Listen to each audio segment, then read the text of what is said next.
እና እኔ ናታኒም ለኔ የእግዚአብሔር ድልድይ ነው። የትም ቦታ አዝዬ ነው በቃና በሽታ ማንነት ያሳጣል። በሽታ ኢኮኖሚ ያናጋል። ናፈቀኝ ሰው እውነተኛ ህይወት የምትኖረው ገዳም ውስጥ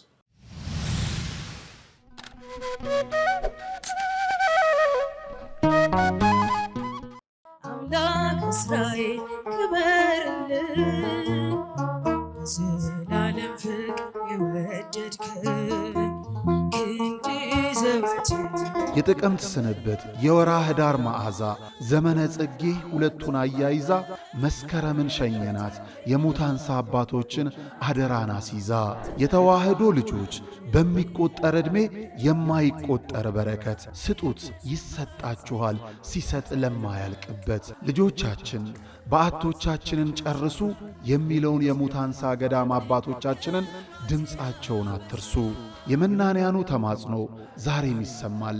እናም ዘንድሮ ገዳማውያኑ ክረምቱን በጎርፍ ሳይወሰዱ በወጨፎ ሳይመቱ እንዲያልፉ በዓታቸውን እንገንባ። ዘላለም ፍቅር የወደድከን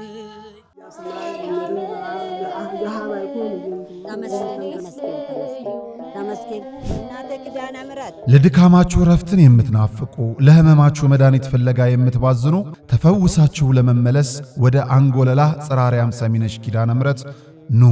በፈዋሽ ጸበሏ ተጠምቀን በእምነት በረከቷ ተሞልተን ደግሞ እንደ መላእክቱ በዝማሬ በምስጋና ደጇን ተሳልመን እንመለሳለን። ስለ ጉዞ በፍጹም እንዳታስቡ። ዘወትር ቅዳሜና እሁድ ከሌሊቱ 11 ሰዓት ጀምሮ መገናኛ ደራርቱ ሕንፃ ፊት ለፊት ወስዶ የሚመልስ በርካታ ባሶችን አቁመን እንጠብቆታለን። ለበለጠ መረጃ ከታች ባሉት የገዳሙ የጉዞ ስልክ ቁጥሮች ይደውሉ። መባ ስጦታችሁን ለመላክ ደግሞ የገዳሙን የባንክ አካውንቶች ይጠቀሙ።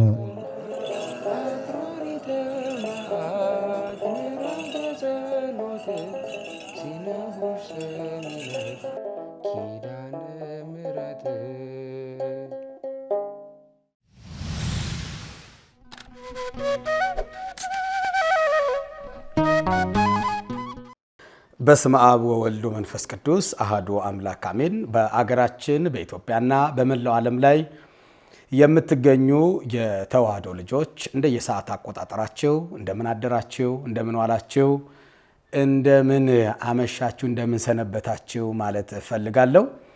ይህ ወጣትነት በዘመናችን የሚል ፕሮግራም ነው የምትገኙት። እግዚአብሔር አምላካችን እንደፈቀደ እንደወደደ ደግሞ ዛሬ አንድ እንግዳ ወደዚህ ወደ እናንተ ይዤ ቀርቤያለሁ። ምናልባት ይሄ እንግዳችን በህይወቱ ብዙ ነገሮችን ያሳለፈ በህይወቱ ብዙ መከራዎችን ውጣ ወረዶችን ያየ ወንድማችን ነው። እሱም ግን ዛሬ አንድ በህይወቱ የተደረገለት ነገር አለ። እሱን ምስክርነት ሊሰጠን ነው ወደዚህ የመጣው ማለት ነው።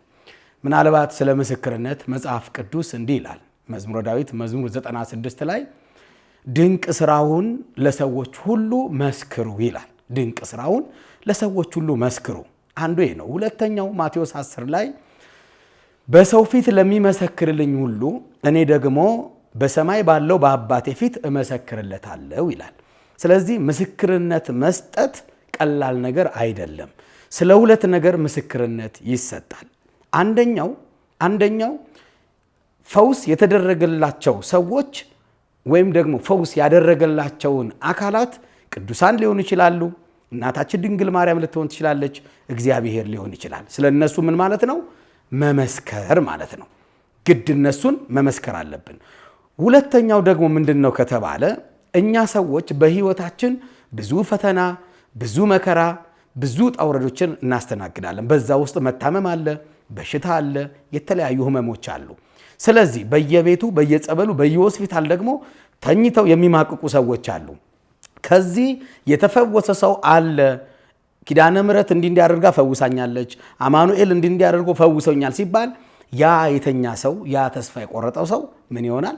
ተስፋው ይለመልምለታል። ለዛ ሰው የደረስከ አምላክ ለኔም ድረስልኝ ይላል። ስለዚህ ሰው ምንድነው? ተስፋ እንዲኖረው ሰው እንዲበረታ እግዚአብሔር መሐሪ እንደሆነ የሚያሳይ ነው። ስለዚህ ድንቅ ስራውን ለሰዎች ሁሉ መስክሩ ይላልና ዛሬ የተገናኘንበት ድንቅ ነገር የተደረገ ነገር አለ። ያን ምስክርነት ለማድረግ ነው። እንግዲህ ወንድማችን ስሙን ያስተዋውቅልናል። ቀጥታ ወደ ወንድማችን ወስዳቸዋለሁ። እንኳን በሰላም መጣ። እንኳን ደህና ቆያችሁ። አሜን። ቤቢዬ እንኳን በደህና መጣ። አንተ እንኳን ደህና ቆያችሁ። በጣም ጥሩ። እንዲያው ስምህን ብታስተዋውቅልን። አዲስ ዓለም ተስፋዬ ይባላለሁ። ተወልጄ ያደግኩት ፒያሳ አራዳ ጊዮርጊስ ነው። እዛው አራዳ ጊዮርጊስ ገዳም ሰፈር እዛው ቤተክርስቲያኑ ጀርባ ነው ተወልጄ ያደግኩት። ክርስትና የተነሳሁት እዛ ነው። ብዙ ህይወቴን ያሳለፍኩት እዛ ነው። አሁንም ህይወቴን እያሳለፍኩ ያለሁት የሚገኘው እዛው ገዳም ሰፈር እዛው አራዳ ጊዮርጊስ ነው። በጣም ደስ ይላል። ፒያሳ አራዳ ጊዮርጊስ ማለት ነው። በእርግጥ በጣም ድንቅ ቦታ ነው። የበረከት ቦታ ነው ቅዱስ ጊዮርጊስ ቤተክርስቲያን። ምናልባት አሁን በልማቱ ምናምን የተወሰነ ሰው እየቀነሰ መጥቷል መሰለኝ አይደለም አዲስ እና በጣም የበረከት ቦታ ነው። በጣም ደስ የሚል ቦታ ነው። ቤቢዬ እስኪ ስምህን አስተዋውቀን። አንተ ደግሞ? ናታኒም አዲስ ዓለም እባላለሁ። ተወልጄ ያደግኩት አዲስ አበባ ነው። ጎበዝ ጎበዝ ጎበዝ። ናታኒምዬ ስንተኛ ክፍል ነህ አሁን? 5ኛ ክፍል ነበር። ከአሁን ወደ 6ኛ አልፌያለሁ። ጎበዝ ጎበዝ። በጣም ደስ ይላል። እንግዲህ ናታኒም አዲስ ይባላል። ይኸው እዚህ ጋር የምታዩት የአዲስ ልጅ ነው ማለት ነው። ምናልባት ዛሬ ለምስክርነት ያገናኘን እሱ ወንድማችን ነው ማለት ነው። ምናልባት አዲስዬ ወደ እንትናችን ከመግባታችን በፊት ወደ መጣንበት ዓላማ አሁን በአርሲ ሀገር ላይ ብዙ ኦርቶዶክሳውያን እየተጨፈጨፉ ነው። ብዙ የተዋሕዶ ልጆች ዋጋ እየከፈሉ ነው እና ሁሌም ይሄ ነጋሽ ሚዲያ የመጀመሪያውን ፕሮግራም ከመስራቱ በፊት እንግዲህ ስለነሱ የተወሰነ ሀሳብ ይናገራልና እስኪ እንደው ስለነዚህ ሰዎች በኋላ ከምንመለስበት ይሄን ነግረን ወደ እንትናችን እንገባለን። እንግዲህ ያው እግዚአብሔር እሱ ምሕረትን ይላክልን። የሆነ ያለው ነገር እጅግ በጣም ከባድ ነው። ያው በኦርቶዶክስ ላይ የደረሰ ያለው ነገር እጅግ በጣም አስከፊ ነውና እስከዛሬ ድረስ አይተነው በእድሜ በዘመኔ ሰምቼ አላቅም እንደዚህ አይነት ነገርና አሁን እየባሰ እየጠነከረ የመጣ ጉዳይ ነው። ይሄ ደግሞ ሆን ተብሎ ታርጌት ተደርጎ እጅግ በጣም በሚያሳዝን መልኩ መንግስት ድጋፍ እስከማድረግ ድረስ የሚመስል ምክንያቱም የሁሉ ሰው እየሞተ የሁሉ ሰው እየተጨፈጨፈ በየቀኑ ሰው እየተገደለ አንድ እንኳን መግለጫ የሚሰጥ የመንግስት አካል እንኳን የለም። ጭራሽ ነገሩን ለማደባበስና ኦርቶዶክስ አይደለም እየሞተ ያለው እስከማለት የደረሱበት በጣም አስከፊና የወረደ ነገር ነው እየሰማን እያየን ያለ ነው። በዚህ ደረጃ የኛም አባቶች የሚባሉት ኦርቶዶክስን ወክለናል ብለው እዛ ጋር የተቀመጡት አካላትም በማንነታቸው በብሔራቸው ውስጥ ተወሽቀው እንደዚህ አይነት በእግዚአብሔር ፍጡር ላይ እንደዚህ አይነት ሸፍጥ መስራታቸው በራሱ እጅግ በጣም የሚያሳፍርና የሚያዋርድ ነገር ነው። ከዚህ በላይ የሚያዋርድ ነገር የለም። እውነት ለመናገር ፍርዱን እግዚአብሔር ያውቀዋል። ሁሉን ነገር እግዚአብሔር ያውቃልና ጽዋው ሞልቷል። ፈጣሪ ዝም የሚለን አይመስለንም። ያው በደሙ የዋጃት ቤተክርስቲያን ናት። ሰዎች ሊሞቱ ይችላሉ። ሰዎች መስዋዕትነት ሊከፍሉ ይችላሉ። ሰማዕት ሊሆኑ ይችላሉ። ነገር ግን ኦርቶዶክስ አጠፋ እነሱ ይደክማሉ እንጂ ተዋሕዶ ኦርቶዶክስን ማጥፋት አይቻልም። ለምን? በእግዚአብሔር ደም የተገነባች ቤተክርስቲያን ናትና እግዚአብሔርም በአምሳሉ የፈጠረውን ሰው ይተዋል ብዬ አላስብም። ምናልባት ኃጢአታችን ቢበዛ ከሱ ብንሸሽ ብንረቅ ነው ይሄ ሁሉ ነገር የመጣብን ብዬ ነው የማስበውና እግዚአብሔር እሱ ምሕረቱን ይላክልን። የምንሰማው የምናየው ነገር እጅግ በጣም የሚያሳስብ በጣም የሚያሳዝን ጉዳይ ነውና እሱ እግዚአብሔር ምሕረቱን ይላክልን። እናንተንም በዚህ ጉዳይ ላይ እውነት ለተዋሕዶ ኦርቶዶክስ ለተጎዳዋ ሰው ሁሉ ስትቆሙ ያለውና እግዚአብሔር ብድራችሁን ይክፈል። አሜን አሜን። አዲስዬ እውነት ነው። እንግዲህ በአርሲ አገር ላይ ለሞቱት ለተዋሕዶ ልጆች ነፍስ ይማር ማለት እንፈልጋለን። እንደዚሁም ደግሞ ለቤተሰቦች መቼም ሐዘን ከባድ ነው፣ መራር ነው። ከአንድ ቤት 3 ሰው 4 ሰው እየሞተ ነውና ሐዘኑ ይከብዳል። እንግዲህ አጽናኝ መልአክ እግዚአብሔር ይላክላችሁ፣ እግዚአብሔር ያበርታችሁ እንደ ነጋሽ ሚዲያ ማለት እንፈልጋለን። አሁንም እናንተ ኦርቶዶክሳውያን ፍትህ ለአርሲ ኦርቶዶክሳውያን እያላችሁ ኮመንት እንድትጽፉ በእግዚአብሔር ስም እንጠይቃለን። እግዚአብሔር ከሁላችን ጋር ይሁን። በጣም ጥሩ። አዲስዬ እስኪ ትንሽ የተወሰነ እናውራ። እንግዲህ በትዳር ህይወት ላይ ነው ያለው። ናታንምዬ ስንተኛ ነው? ሁለተኛ ደግሞ ከዚህ በፊት የነበረ ሙያዎች ምን ነበሩ የምትሰራቸው? እንደው የተወሰነ ሀሳቦች የምትገልጽልን። እንግዲህ ብዙ ስራዎች ሰርቻለሁ። ያው ከቀን ስራ ጀምሮ አሁን እስካለሁበት የካሜራ ባለሙያነት ድረስ ከፍተኛ መስዋዕት ከፍያለሁ ለቤተሰቤን ለማስተዳደር። እንግዲህ ከጥበቃ ጀምሮ ከቀን ስራ ጀምሮ ፋፋ ከማስፈጨት ጀምሮ ሌሊት ወፍጮ ቤት ከመስራት ጀምሮ አሁን ያለሁበትን የካሜራ ስራ እስከምሰራ ድረስ በብዙ የስራ መስኮች ውስጥ አልፌያለሁ። 11 ዓመት ብሔራዊ ሎተሪ ነበር የምሰራው። ለ11 ዓመት አገልግያለሁ።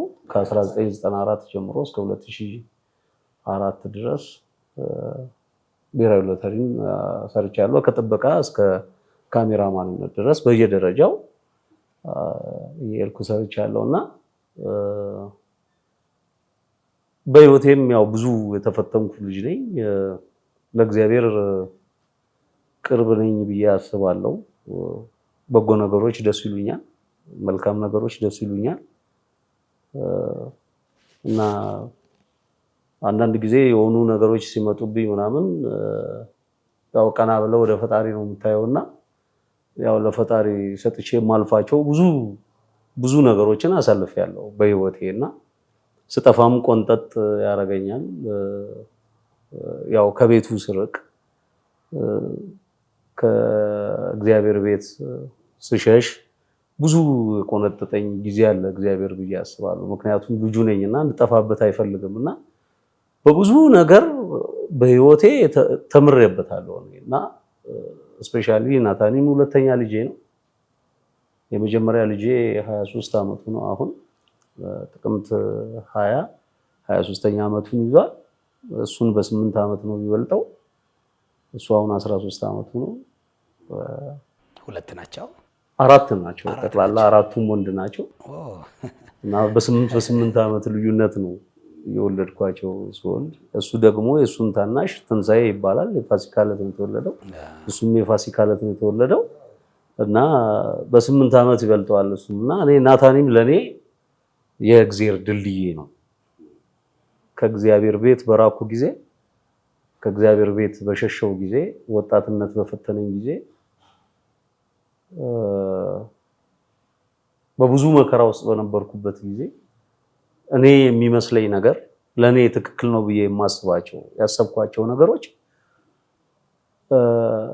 ጥሩ አልነበሩምና በቤተሰቤ ላይ፣ በህይወቴ ላይ፣ በራሴ ላይ ብዙ ነገሮችን አምጥቶብኝ ነበርና ከምሰራቸው ስራዎች አንፃር ብዙ ነገሮች ውስጥ ነበር፣ ብዙ ያልተገባ ነገሮች ውስጥ ነበርኩኝና ለኔ ናታኒም የእግዚአብሔር ድልድዬ ነው። ከእግዚአብሔር ጋር ያገናኘኝ እሱ ነው። ያው እሱ ሲታመም የ2 ዓመት ልጅ ሆኖ ነው እንግዲህ ባለቤቴ አመመው ትለኛለች። ህመሙ ምን እንደሆነ ግን እኔ አላውቅም። ያው የኔ ዘፍናለሁ፣ የሆነ ናይት ክለብ ምናምን ሰራ ነበረ። በድምፃዊነት ምናምን ሰራ ነበረ።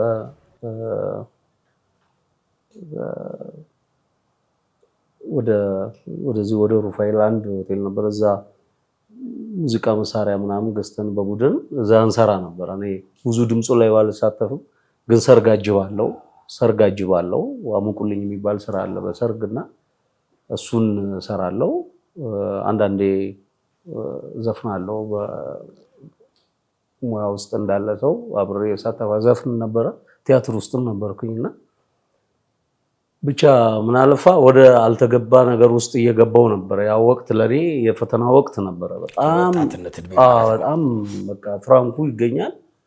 ስለዚህ መብላት፣ መጠጣት፣ መስከሩ፣ ይሄ ጨዋታው፣ ጭፈራው፣ ማምሸቱ፣ ሌሊት አብጅተው ወደ ቤት መግባቱ ይሄ ሁሉ ነገር በቃ በህይወቴ ውስጥ ያለፉ ነገሮች ናቸው። በመጥፎ ነገር ውስጥ መጥፎውን ነገር ሳስብ እነዛ ጊዜያቶች ናቸው ትዝ የሚሉኝና ያው ባለቤቴ በእምነት በጣም የጸናች ናት።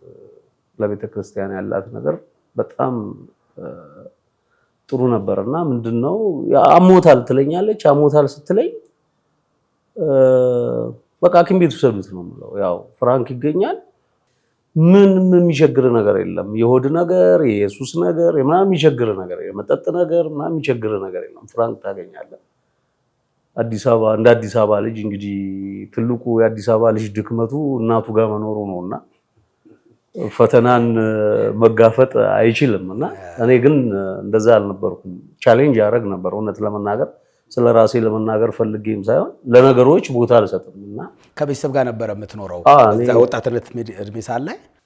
ከ16 ዓመት ሲሞላኝ በቃ ወጣሁኝና ወጥቼ በራሴ ነበር የምኖረው። በቃ ህይወትን ቻሌንጅ ያደረግ ነበር በዛ እድሜ። ጎበዝ ነህ። እሸከማለሁ፣ ፍራንክ አገኛለሁ። እኔ እናቴ ልብስ ግዢ ብዬ አላውቅም፣ ትዝ የሚለኝ ጊዜ የለምና ሸቃቅዬ መኪናም ጠብቄ መኪናም አጥቤ ምናምን ለራሴ የሚሆኑ ነገሮችን አላጣም ነበርና በኋላ ላይ ግን ያው እሱ ሲታመም ትልቁ ፈተና ጀመረ ማለት ነው። የህይወት ፈተና ትልቁ ጀመረ ማለት ነውና እሱ ሲታመም ያው ሐኪም ቤት ውሰዱት እላለሁ ምናምን። በኋላ ላይ ግን አንድ ቀን ጸበል መሄድ አለበት ምናምን አለች ባለቤቴና ያው ያለውበት ሁኔታ ወደ ጸበል የሚያስኬድ አይደለምና ይጫጫናል ምናምን ነገርና የሚገርም ግን በዚህ ሁሉ ጊዜ ውስጥ የትኛውም አጽዋማት አልፈውኛል። ሁሉንም ጾማለሁ። በወጣትነት እድሜ ሁሉን ከ7 ዓመት ጀምሮ ሁሉንም ጾማለሁ። ጾም አላልፍም፣ ሁሉንም ጾማለሁና በቃ ለመሄድ ግን ወደ ጸበል ለመሄድ ግን በቃ በጣም ፈተና ሆነብኝና በቃ አንቺ ውሰጂው ነበር ማለት እና አንድ ቀን ያው እግዚአብሔር ፍቃዱ ሆነና አቅፌው እጄ ላይ ታመመ እና በጣም ሲንቀጠቀጥ ሳይ እንትን ሲያይ በህይወቴ እንደዛ ሆኜ አላቅምና ደነገጥኩ በጣም። ለምን እንደዚህ ያላልሽኝም ብዬ ያው ማን ታሸንፋለህ ቢባል ሚስትህን አለ የሚባለው ጮኩባትና እንዴት አትነግሪኝም? እንዲህ ነው ያመመው ለምን አትይኝም ምናምን ነገር ብዬ መች ትሰማለህ? አሁን ከቤት ውስጥ ደግሞ እንትን ሆነ ማለት ነው ሌላ ነገር ምናምን። ከዛ በኋላ በቃ እጣ ይውጣና እንሂድ ተባለ። እጣ ሲወጣ መጀመሪያ ሰሚነሽ ኪዳነ ምሕረት ወጣ። ምናልባት ይቅርታና አዲስዬ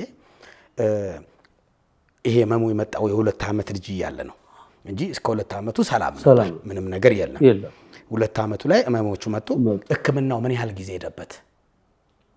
በቃ ወዲያው ሄድን፣ ህክምና ሄድንና መድኃኒት መውሰድ አለ። መጀመሪያ ተደበቀ። ኢፒጂ እዛ ሲታይ ኤምአርአይ ምናምን ነገር ሲታይ አልወጣም፣ አልታየም፣ ምንም ነገር የለበትም ምናምን ተባለ። ከዛ በኋላ ዮሐንስ ቤተክርስቲያን እዛ ማርያም እያስጠመቅኩት ነበር፣ እየተጠመቀ ነበርና ከዛ በኋላ እንደገና ድጋሚ መታየት አለበት ተባለ በህክምና። ከዛ ሄድን። ስንሄድ አሁንም ለሁለተኛ ጊዜ የለም ተባለ፣ ምንም ነገር የለም። እሱ ግን ያመዋል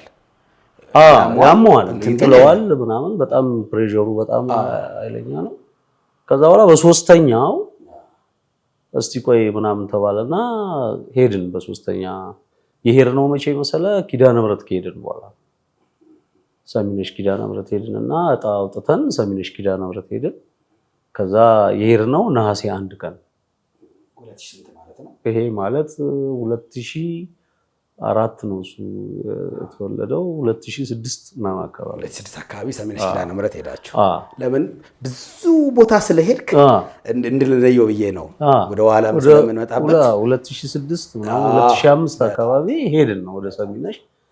ከዛ በኋላ እንትን ነበረ ፍልሰታ ጾም ነበረች። 3 ቀን መቆየት አቃተኝ፣ እውነት ለመናገር ከበደኝ በጣምና ቆይ ለስራ ፈልጎኝ ነው ምናምን ብዬ ጥዬ ወደ አዲስ አበባ መጣ። ወጣትነቱ በቃ ፈተነኝ፣ በጣም ፈተነኝና ወደ አዲስ አበባ በሶስተኛው ቀን ወደ አዲስ አበባ መጣሁኝ ነኝ። ከዛ ጊዮርጊስ ገብቼ ነው ያለቀስኩት። አባቴ ምን እየሆነ ነው ምናምን ብዬ አለቀስኩ በቃ። እና ቁጭ ብዬ የሆነ ትምህርት ሰማሁ። ድሮ በቤቴ ትውል ነበረ፣ ትጾም ትሰግድ ነበረ፣ ታስቀድስ ነበረ። አሁን ግን የቀደመውን ፍቅርን ትታለና ወደ ቤት ተመለሰ የሚል ትምህርት ሰማሁ እና እዛ ቁጭ ብዬ ያ በትክክል ለኔ እንደሆነ ገባኝና በቃ ይሄ በትክክል ለኔ ነው ምናምን ብዬ ያው ማታ ወደዛ መመለስ አልቻልኩም። ግን ለሊት ተነስቼ ተመልሼ እነሱ ወዳሉበት ሰሚነሽ ኪዳነ ምሕረት ሄድኩኝ። በቃ ከዛ በኋላ አልተመለስኩም። በዛው ወደ ጸበል ነው የሄድኩት። በቃ ወደ አዲስ አበባ ከዛ በኋላ አልተመለስኩም።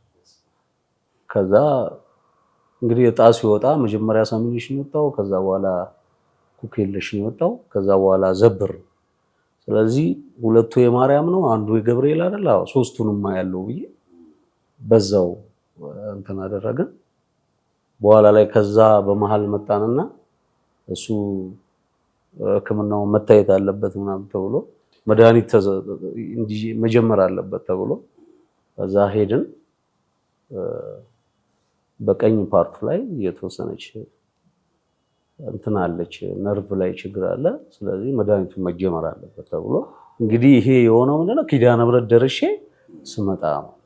ኪዳነ ምሕረት መጀመሪያ አልታወቀም፣ ምንም የለም። ሁለት ጊዜ ተመርምሮ የለም ነው የተባለው። ኪዳነ ምሕረት ደርሰን ስንመጣ ግን በቃ አለ። ስለዚህ መድኃኒቱ መውሰድ አለበት ተብሎ ፌኖባርቢቶል የሚባል መድኃኒት በጣም ከልጅን እስካሁን ድረስ ብዙ አይነት መድኃኒት ወስዶ ያልወሰደው የመድኃኒት አይነት የለም። በጣም ብዙ መድኃኒት ወስዶ እና በጣም ተቸግረናል። እና ሲያመው ደግሞ እንደዚህ አይደለም እና ሁሌም አለቅስ ነበር ለኪዳነ ምሕረት። ያው የእናቴ ኪዳነ ምሕረት ነው የምላት እኔ ሁሌ አለቅሳለሁና ከዛ አንድ ቀን እንግዲህ ተመልሰን ወደ ጸበል መሄዳችን አይቀርም፣ ኪዳነ ምሕረት ሄደናል። አሁን ደግሞ ወደ ኩክየለሽ ነው የምንሄደው ብለን ጥር 21 ቀን ጥምቀት ነበረ። ያው ጥምቀት አልፎ ጥር ይከበር አስተርእዮ ማርያም ይከበር ነበርና ታቦት ወጥቶ ጸበል ቦታውን ይባርካልና ጥር 21 ኩክየለሽ ገባ። እንግዲህ ትልቁን ደግሞ ፈተና የጀመርነው ኩክየለሽ በጣም ብዙ ቆየን። እጅ እግሩ አልሰራም አለ፣ አልንቀሳቀስም አለ። በፊት እንኳን ከጀርባ የሚወርድ ነበረ እንትን ይል ነበር። ልክ ኩክየለሽ ስንገባ ግን በቃ እጁም እግሩም አልሰራም አለ እና አይናገርም፣ አይበላም፣ አይጠጣም። ዝም ብሎ የሚያይ በቃ ዝም ብሎ እንደዚህ ያያል። ከኔ ውጪ ማንም እንዲነካው አይፈልግም። በቃ እናቱ እኔ በቃ ሌላ ሰው ማንም አይነካው እና በቃ ጀርባዬ ላይ ዋለ። እንግዲህ ከ2 ዓመቱ ጀምሮ እስከ 5 ዓመቱ ድረስ ጀርባዬ ላይ ነበረ። ከዛ እናወርደዋለን። ልክ ሲወርድ ይወድቃል። ስለዚህ ያው መድማት የለበትም ምናምን ነገር ተብሎ ስለተነገረ ወዲያው አዝለዋለሁ እና ሰው ያዝናል በጣም። እኔ አዝዬ ሳይ በጣም ያዝናል፣ ያለቅሳል ሰው። እናቱ አታዝለውም ምናምን የሚልም አለ ምናምን ነገርና ያው በቃ እኔ በኔ ኃጢአት ነው የመጣ ነው፣ እኔ የኔ ፈተና ነው ብዬ ስላመንኩ ለእግዚአብሔር አንዴ በቃ እግዚአብሔር ወይ ቀን አለ አንተ የምትባረከው የምትምርበት ቀን አለ፣ የራስህ ቀን ግን ጉልበቱን ስጠኝ እላለሁ። በቃ ኃይሉን ስጠኝ እግዚአብሔር ወይ በቃ አንተ እንደኔ አይደለህም፣ እንደ ኃጢአቴ አትፍረድብኝ እባክህን ጌታዬ እያልኩ ሁሌ አለቅሳለሁ። ለማርያም አለቅሳለሁ፣ ለመድኃኒዓለም አለቅሳለሁና ከዛ እንደገና ደግሞ ወተን ብዙ ልጆች ነበሩ እዛ የተባበሩን እና በጣም በቃ ከባድ ሁኔታ ነበረ። ጸበል ይዘህ ጸበሉ ሩቅ ነው። ጸበል ደርሰህ እስክትመለስ ድረስ ያው ኩክየለሽን ደግሞ ታውቃለህ ምናምን ነገርና ሌሊት ደግሞ ኪዳን መግባት አለብህ። ያንን ደረጃ እንደገና አዝለህ ነው የምትወርደው። ስትወጣ አዝለህ ነው የምትወጣው። ቆመህ ነው፣ አዝዬ ነው ቆሜ ኪዳን የሚያልቀው፣ ቅዳሴ አዝዬ ነው የሚያልቀው ምናምን ነገርና ከዛ በቃ ያው ሚስቴም ባለቤቴም እንትን ይላታል፣ ትንሽ ያማታል እሷና በቃ እንትን እናደርጋለን። በኋላ እንደገና ከዛ ወጣንና ወደ ዘብር ነው። መጀመሪያ ሰሚነሽ ሄድን። ከዛ ኩኬለሽ ሄድን። በእግሩ ይንቀሳቀስ ነበረ። ሰሚነሽ ይንቀሳቀስ ነበር። ወደ ኩኬለሽ ሲሄድ ግን ኮምፕሊትሊ በቃ በአንተ ጀርባ ላይ መመላለስ መጣመቅ ጀመረ።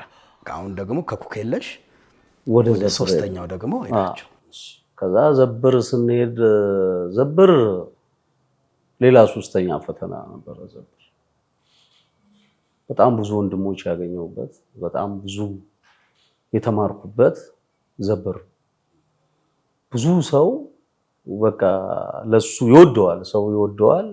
ከናትዬ ላይ ያምን ኮኮ ነው የሚያደርገው ምናምን እና ያው እኔ ተው ለማለት ባለቤቴም ትሳቀቃለች ድንገት ከወደቀ ምናምን ብለን የተከራየንበት ማደሪያችን ደግሞ ትንሽ የገበሬ ቤት ነው።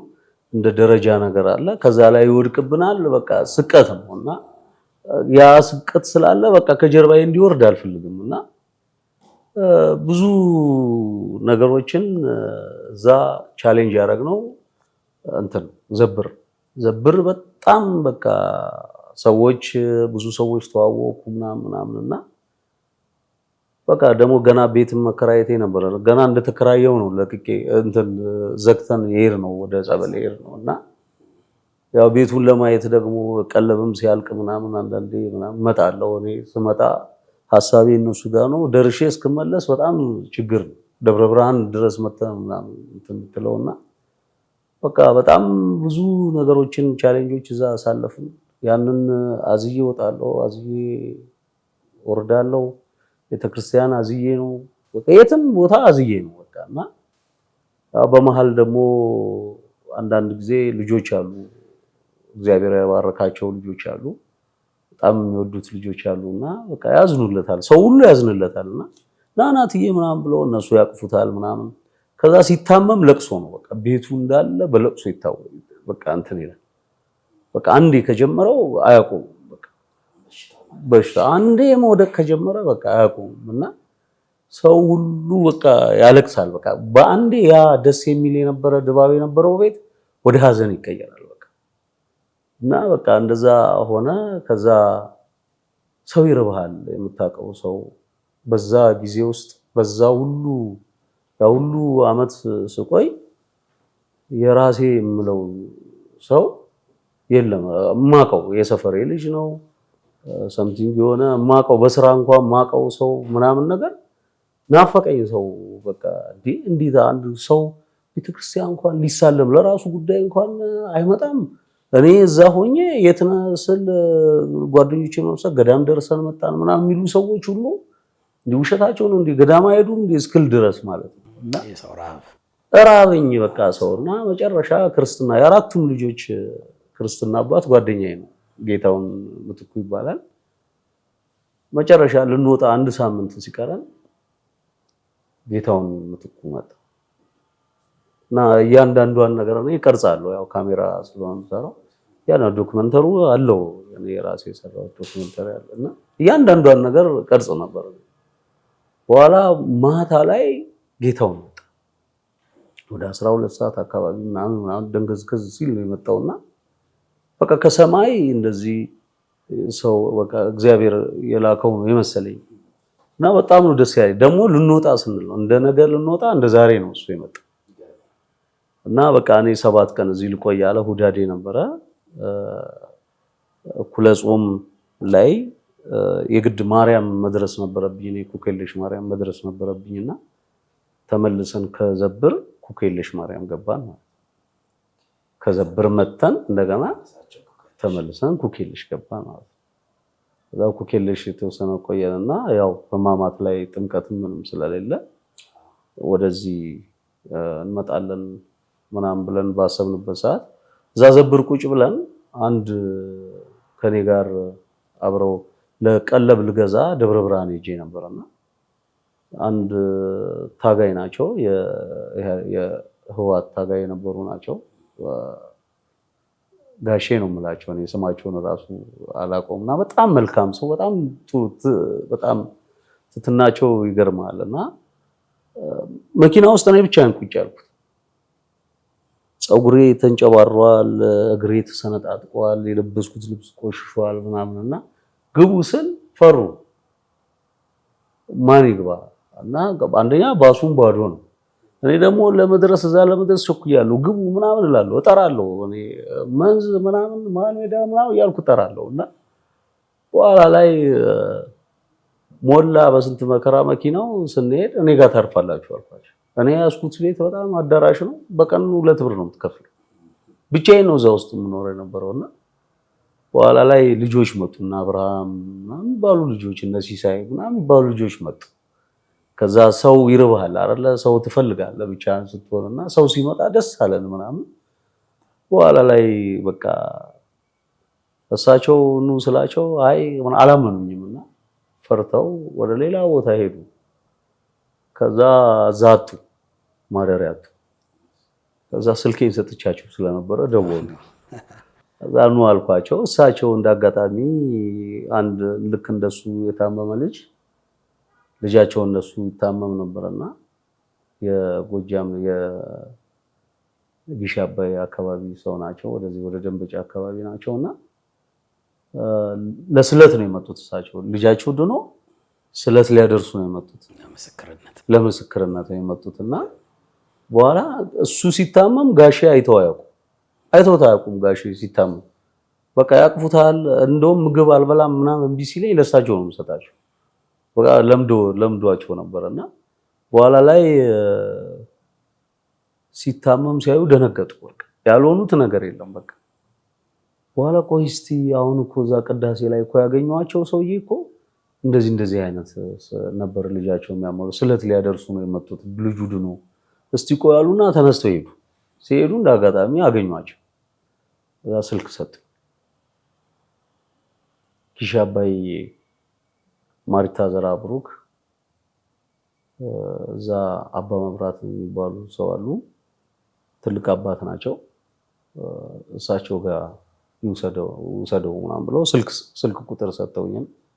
ሄድኩኝ። ማነው የላከ ካሉ ኃይለ ሚካኤል ብለው ስልክ ሰጡኝ። ከዛ እንግዲህ ከኩኬለሽ ወጣንና እኩለ ጾም ነበረ። ከዘብር ኩኬለሽ መተናል። ከኩኬለሽ ወደ አዲስ አበባ መጣን ማለት ነው። አዲስ አበባ መጋቢት 22 ነው የመጣነው። የካቲት 22 ነው የመጣነው። እኩለ ጾም ነበርና በማግስቱ ደግሞ ጊዮርጊስ አድዋ ይከበራል እና አድዋ ላይ እንደዚህ ኮኮ አድርጌው ምናምን በቃ ጀመረው። እዛ ደግሞ እንደገና ታመመ ማለት ነው። እኔ ሳማ ሰንበት ሂጄ ነበረ። ከዛ መጥቼ ነው። ከዛ ታመመ። በቃ ሲታመም ሌሊቱን ሙሉ ታመመ። እንግዲህ 23 ማለት ነው፣ የካቲት 23 ማለት ነው። ታመመ፣ በጣም ታመመ። ሌሊቱን ሙሉ ሲታመም፣ ቀኑን ሙሉ ሲታመም ዋለ። በቃ መሄድ አለብን ብለን ሌሊት ተነስተን ምንም ሳንይዝ በቃ የምናደርገው ነገር ራሱ የለም። ምንም ሳንይዝ ተነስተን ወደ ቲሊሊ ሄድን፣ ወደ ጎጃም ሄድን ማለት ነው። የሰውየው ስልክ የሰጠው ቦታ ምናልባት አዲስዬ እሱን እናነሳዋለን። አሁን ሰሚነሽ፣ ከዛ ኩኬለሽ፣ ከኩኬለሽ ዘብር፣ ከዘብር ወደ ኩኬለሽ፣ ከዛ ደግሞ ወደ አዲስ አበባ ደግሞ ተመጣ። ምናልባት አሁን እነዚህ በወቅት ደረጃ ብናነሳቸው በወራት ወይ በአመታት ልናነሳቸው እንችላለን ወይስ ምን ያህል ጊዜ ሆነ? 5 ዓመት በተከታታይ እዛ ነበር። አሁን ስነግርህ እነዚህ በቋሚነት የተቀመጥኩባቸው ገዳሞች ናቸው። ዘብር፣ ኮኬለሽ እና ኪዳነ ምሕረት፣ ሰሚነሽ በቋሚነት የተቀመጥኩባቸው ናቸው። አሁን ለአንድ ሳምንት ለ3 ቀን ለምሳሌ 44 መድኃኔዓለም መንዝ እስከ እመጓ ኦራይል ድረስ ይጃል። በደንብ እስከ እመጓ ሁሉን ነገር ለመሰለ አዲስዬ አሁን ሁሉን ነገር እንድትዳስስልን የፈለግነው ልክ እንዳንተ ብዙ ቦታ የሚሄዱ ምዕመናኖች አሉ። መጨረሻ ተስፋ ቆርጠው የተቀመጠዋል። ስለዚህ የሄድክባቸውን ቦታ በሙሉ ስትገልጽልን ሰዎች እኔም ተስፋ አለኝ ወደ ማለት ይመጣሉ። በዚሁ አጋጣሚ አድማጭ ተመልካቾቻችን በሽታ ከባድ ነው፣ እንደምታስቡት አይደለም። በሽታ ማንነት ያሳጣል። በሽታ ኢኮኖሚ ያናጋል።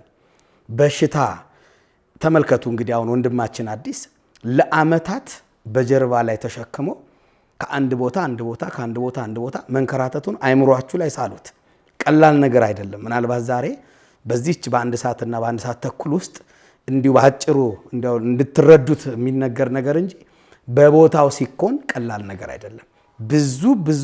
ብዙ ፈተናዎች አሉት። ልጅ ያላችሁ ታውቃላችሁ። አንድ ወር ቢታመምባችሁ ራስ ምታት፣ አንድ ሳምንት ቁርጠት በሽታ ቢይዘው ምን ሊሆን እንደሚችል አስቡት። ስለዚህ ይሄንን ነገር ስታዳምጡ ወደ ልባችሁ፣ ወደ ራሳችሁ፣ ወደ ዘመድ፣ ወደ ጎረቤቶቻችሁ እንድትመለከቱት እንፈልጋለን። ስለዚህ አዲስዬ የሚሰማህን ነገሮችና የሄድክባቸውን ነገሮች ያንዳንዱን ስቴፖችን ትነግረናለህ። አዲስ እንኳን አደረሳችሁ። የጃንደረባው ጉዞ ወደ ቅድስት ሀገር ኢየሩሳሌም የዮድ አቢሲኒያ አስጎብኚና የጉዞ ወኪል ከነጋሽ ሚዲያ ጋር በመተባበር ልደትን በኢየሩሳሌም ምዝገባ ጀምረናል። ያሉን ቦታዎች ጥቂት በመሆናቸው ፈጥነው ይመዝገቡ። እንግዲህ አሁን ያለንበት ቦታ ቤተልሔም፣ ቅድስት ቤተልሔም ነው።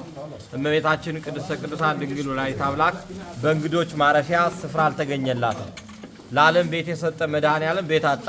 በእንስሳት መካከል አድግና ላም ትንፋሽ እየገበሩበት የኔና የናንተ አምላክ የኔና የናንተ ፈጣሪ በዚህ ስፍራ ላይ ተወለደ ማለት ነው። በኢትዮጵያዊ መስተንግዶ ዮድ አቢሲኒያ፣ ለበረራው ደግሞ የኢትዮጵያ አየር መንገድን ይዘን ቅድስት ሀገር ኢየሩሳሌምን አሳልመን እንመልሶታለን። ያሉን ቦታዎች ጥቂት በመሆናቸው ፈጥነው ይመዝገቡ። የዘንድሮን ልደት በኢየሩሳሌም እንዳያመልጦ። ልጆች ለወላጆቻችሁ የምትሰጡት ታላቅ ስጦታ። ልብ ይበሉ፣ እኛ አስጎብኚ አይደለንም። ይልቁንም በቅድስቲቱ ሀገር ያሉትን ቅዱሳን ስፍራዎችን አሳልመን የምንመልሶ ቤተኛ ሆነን። ዮድ አቢሲኒያ፣ የጃንደረባው ጉዞ ወደ ቅድስት ሀገር ኢየሩሳሌም።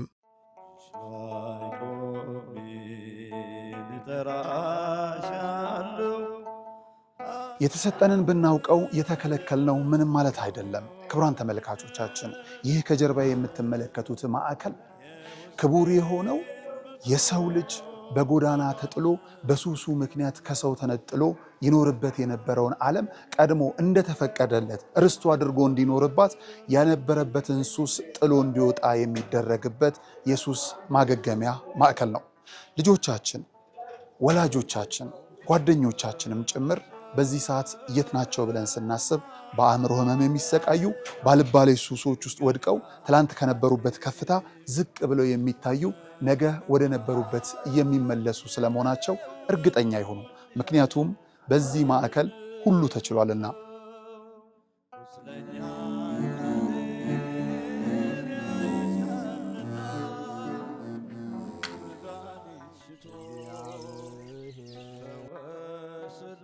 ከምድራዊው ጥበብ ባለፈም የሰማይ አምላክ እውነትም እውቀትም እንዲገልጥላቸው ወደ ነበረ ማንነታቸው እንዲመልስላቸውም ጭምር በግቢ ውስጥ ያሉ ወጣቶች ፈጣሪን የሚለማመኑበት የጸሎት ቤታቸው ነው።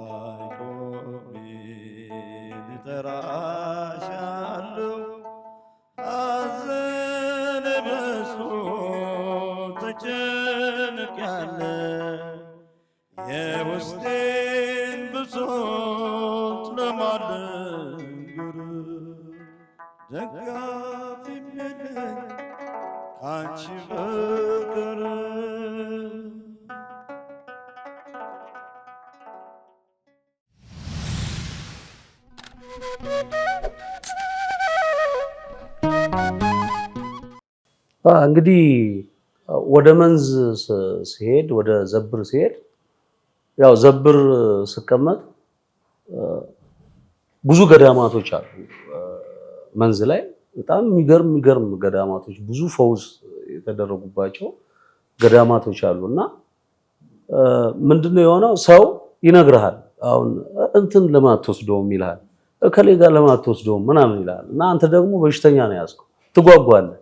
እከሌ ኮዛ ሄዳንለት ምናምን ሲባል ትጓጓለህ እና ወዲያው ይሄን ትሄዳለህ ወደዛ።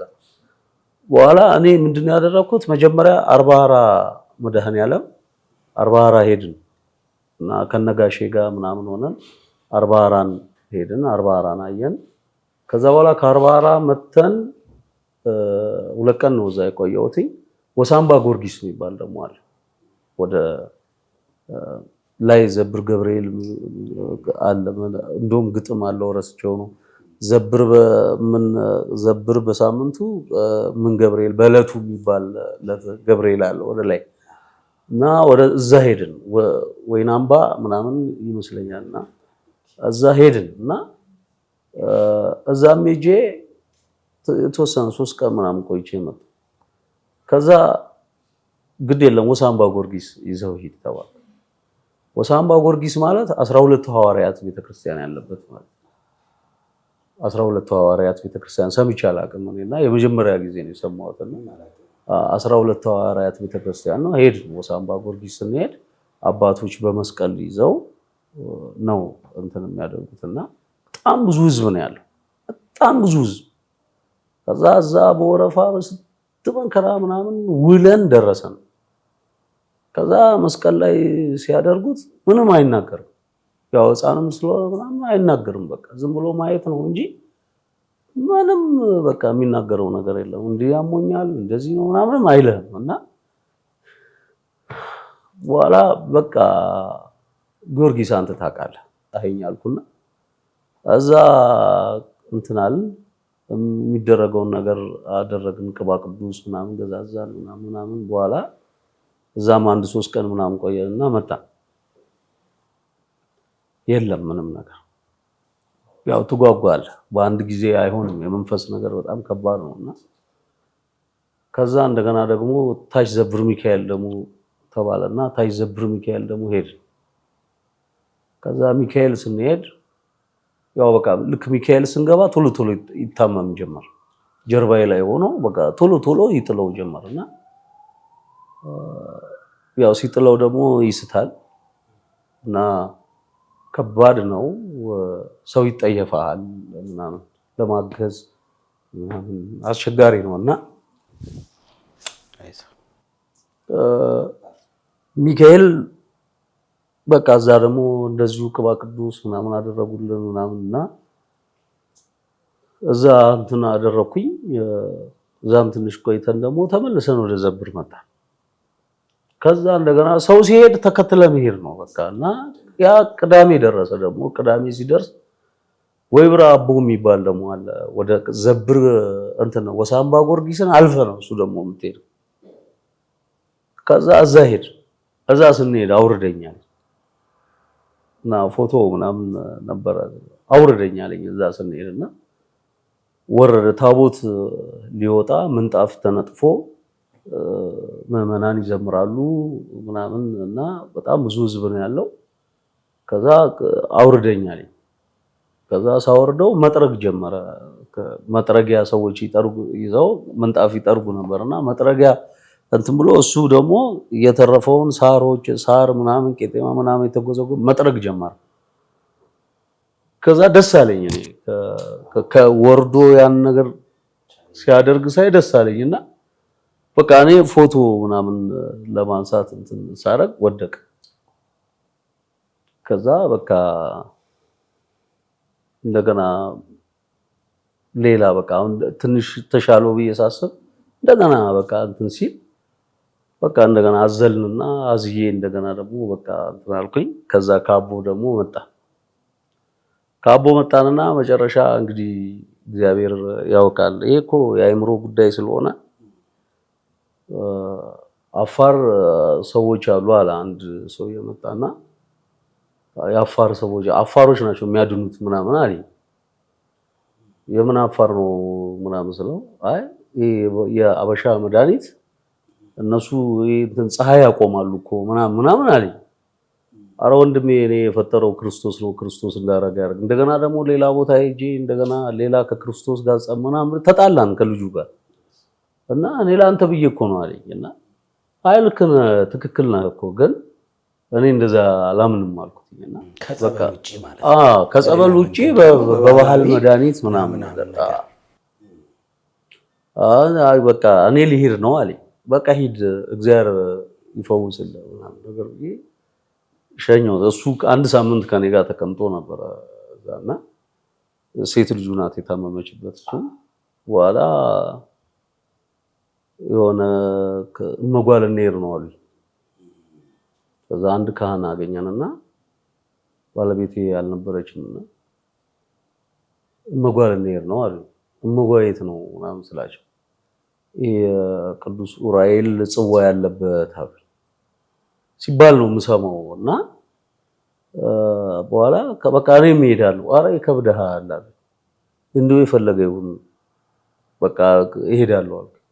ሌላ ጊዜ ትሄዳለህ ይከብድሃል አሉ። በዛ አዝዬ እመጓ ሄድን። በቃ እኔ ውስጤ ያለው ሰው ተስፋ ስለሚሰጥህ ኡራኤል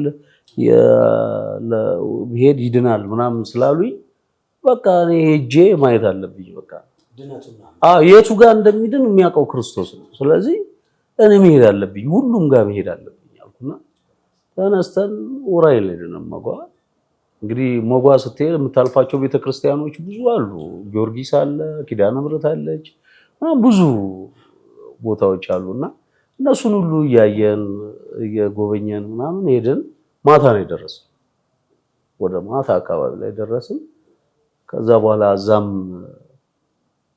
ያው ጸበል ምናምን እንትን አደረግንና መጣን። ደግሞ ወደዚህ ተመልሰን መጣን። ወደ ዘብር ገባን።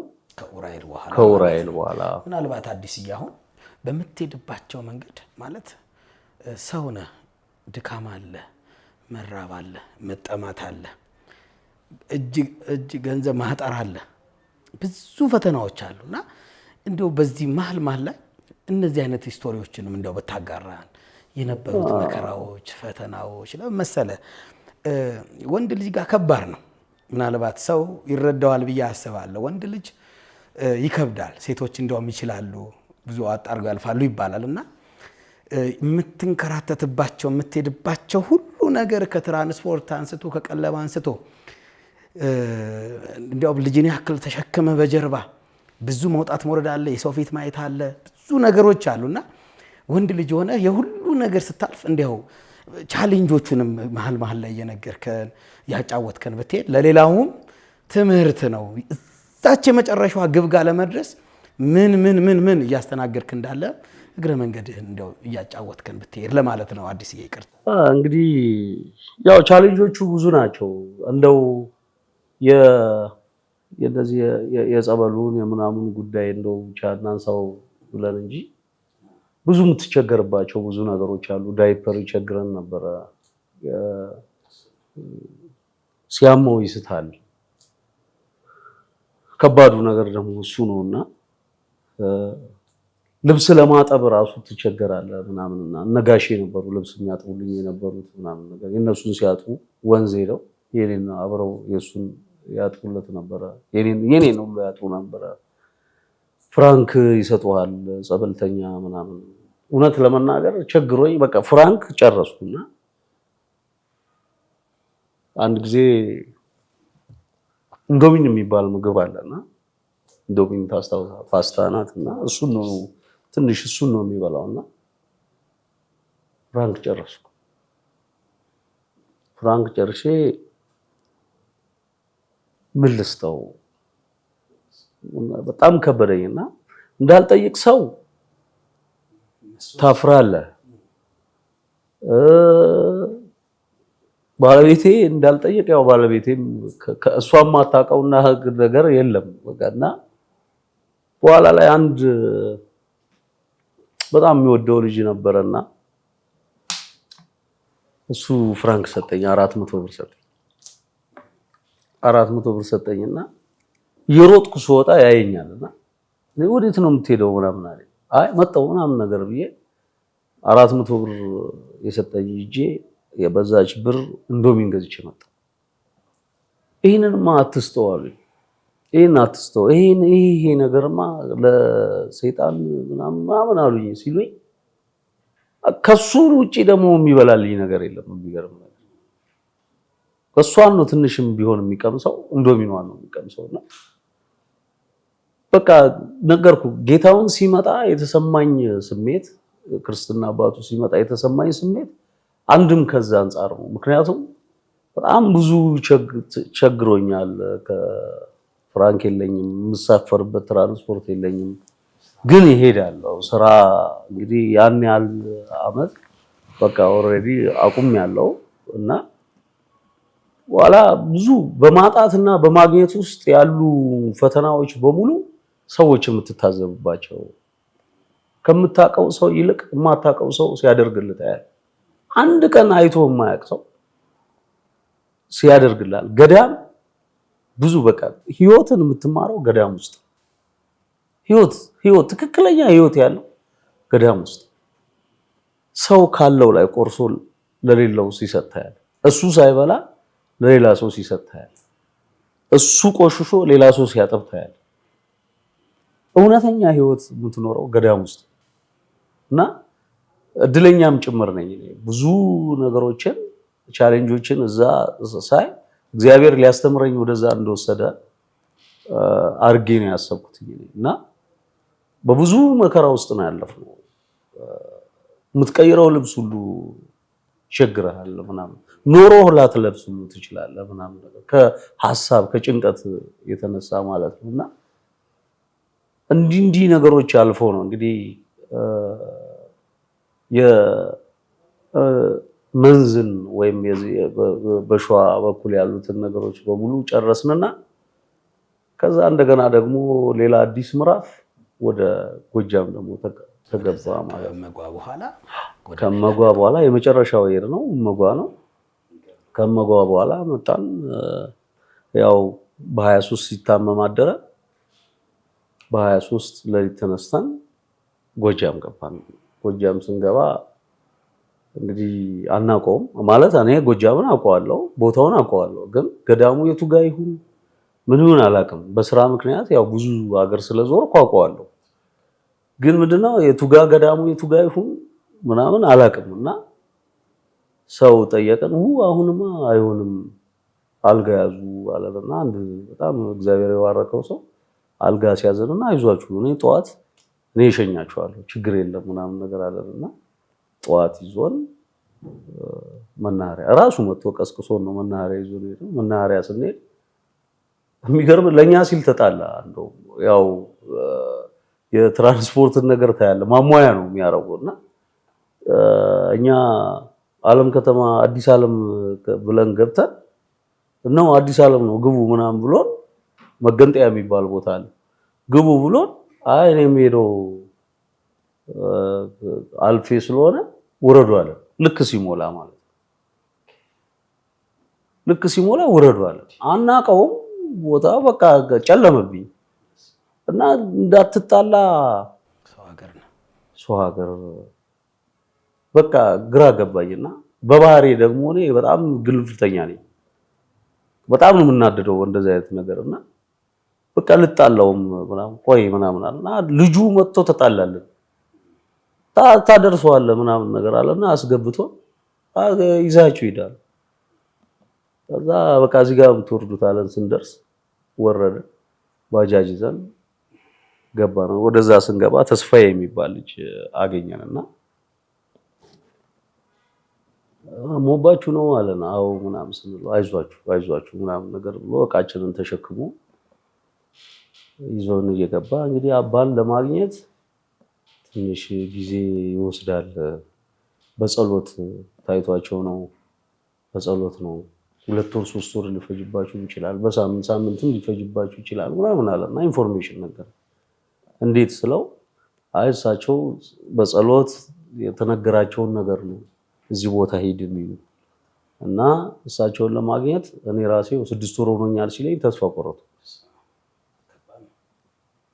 ከዛ እሳቸውን ለማግኘት አልኩት በቃ ደነገጥኩና በቃ ዝም ብለን ሄደን በቃ ቤተክርስቲያን ውስጥ ገብተን ዘራብሩክ ተሳለምንና ገብተን ቁጭ አልን በቃ። ከዛ ለማንኛውም እስቲ ገላችሁን ታጠቡ፣ ገላችሁን ሳትታጠቡ ወደ ጸሎት አይገባም ማለትና ገላችንን እዛው የጊሽ አባይ እንትኑ እንደዚህ የሚዞረው ራሱ የጊሽ አባይ በወንዙ ነው የምትታጠበው እና እዛ ታጠብንና ከዛ ጸሎት ገባ። ግቡ ተባለ። 5 ሰዓት አካባቢ ጸሎት ገባ። ጸሎቱ 8 ተኩል ምናምን ነው ያለቀው። በጣም ረጅም ጸሎት ነው የሚደረገውና የማይነበብ መጽሐፍ የለምና ከዛ እዛ ጸሎት ተደሱ ይታመማል ምናምን አዝዬ ጀርባይ ላይ ነው እንትን ስል ያመዋል። ጸሎት እየተደረገ ከ10 ጊዜ በላይ ያሞታል። ከ10 ጊዜ በላይ እና ሲያመው ደግሞ እንዲህ በቀላል አይደለም፣ እንደዚህ እንደማወራለህ አይደለም። በጣም ከባድ ነውና የፕሬሸሩ ምናምን በጣም እንትን ያደርጋልና በኋላ በቃ እስቲ ልጅ ያዘለውን ግባ በለው ተባለ። የዛን ዕለት ማለት ነው። ይገርም ነው። 6 ወር የተባለ ነገር ከዛ በቃ እኔ አለምኩ። እዛ ገባውና ከየት ነው የመጣችሁት አሉ። ከአዲስ አበባ ነው የመጣው። የት ሄዳችኋል ምናምን አሉ። የሄድኩበትን በሙሉ ነገርኳቸው። ንስሐ ገብታችኋል አሉ። አዎ ገብተናል። ስለዚህ ምንድነው የሚያደርገው አሉ። ይጥለዋል፣ ይወረውረዋል። ይስታል አሉ። አዎ ይስታል። በቃ በጣም እንትን አሉና አይዞህ ይድናል አሉ። ይድናል፣ የልጅ ይድናል፣ ግን ጠንቋይ ቤት ሄደሃል አሉኝ። ኧረ እኔ ጠንቋይ አልወድም አልኳቸው። ጠንቋይ ቤት አልሄድኩም። ስር መድኃኒት የሥራ ስር መድኃኒት ምናምን ሰጥተሃል ምናምን አልሰጠሁም። የሐኪም ቤት መድኃኒት ግን ኪኒን ይወስዳል አልኳቸው። አይ እሱ ችግር የለም አሉኝ። በኋላ ይድናል የልጅ ሰነቦ ተክለ ሃይማኖት የሚባል አለ። ሰነቦ ተክለ ሃይማኖት ውሰደው አሉ። ደንበጫ ነው። ወደ ፈረስ ቤት መሄጃ ነው። እኔም አላውቀውም። በጸሎት እግዚአብሔር ያሳየኝን ነው የነገርኩ። ወገብ ላይ በገመድ ታስሮ ነው ባህር ውስጥ የምትገባው። ውስጥ ዋሻ ውስጥ 3 ባህር አለና ነገሩኝ። እና አሁን ሂዱ ተባለ። ተነስተን እንደገና ተመልሰን ደንበጫ መጣ። እዛ ደንበጫ ስንመጣ አሁን መሽቷል። ትራንስፖርት 2 ጊዜ ነው ያለው እና በቃ መሽቷል፣ ትራንስፖርት አታገኙም፣ እዚሁ አልጋ ያዙና ለሊት ተነስታችሁ የምትሄዱት አሉ። ከዛ እሺ ምናምን ነገር ብለን አልጋ ያዝን አደር። ከዛ ጠዋት ተነስተን ለሊት ተነስተን ጉዞ ጀመረን። እንግዲህ እኛ አናውቀውም። እንደዚሁ አንድ ልጅ ነበረ፣ የሰው ነፍስ በእጁ ጠፍቶበት የማርቆስ ልጅ ነው እና እሱ ተለቆ ከሰዎቹ ጋርም ታርቆ ምናምን ንስሐ ሊገባ ከእናትና አባቱ ጋር እየመጣ ነው እና ሊጠመቅ ብሎ እዛ ያው እነሱ የአገሬው ሰው ስለሆኑ እየጠየቁ ኮቴም እያየን ምናምን ሄደን ልክ ተክለ ሃይማኖት ስንደርስ ሰነሞ ተክለ ሃይማኖት ስንደርስ ቆመ። በቃ እንደዚህ እንደ እንጨት ላይ ልክ በቃ እንደዚህ ተራራውን ልንወርድ በቃ ስንል እንዲህ እንደ እንጨት ቆመ።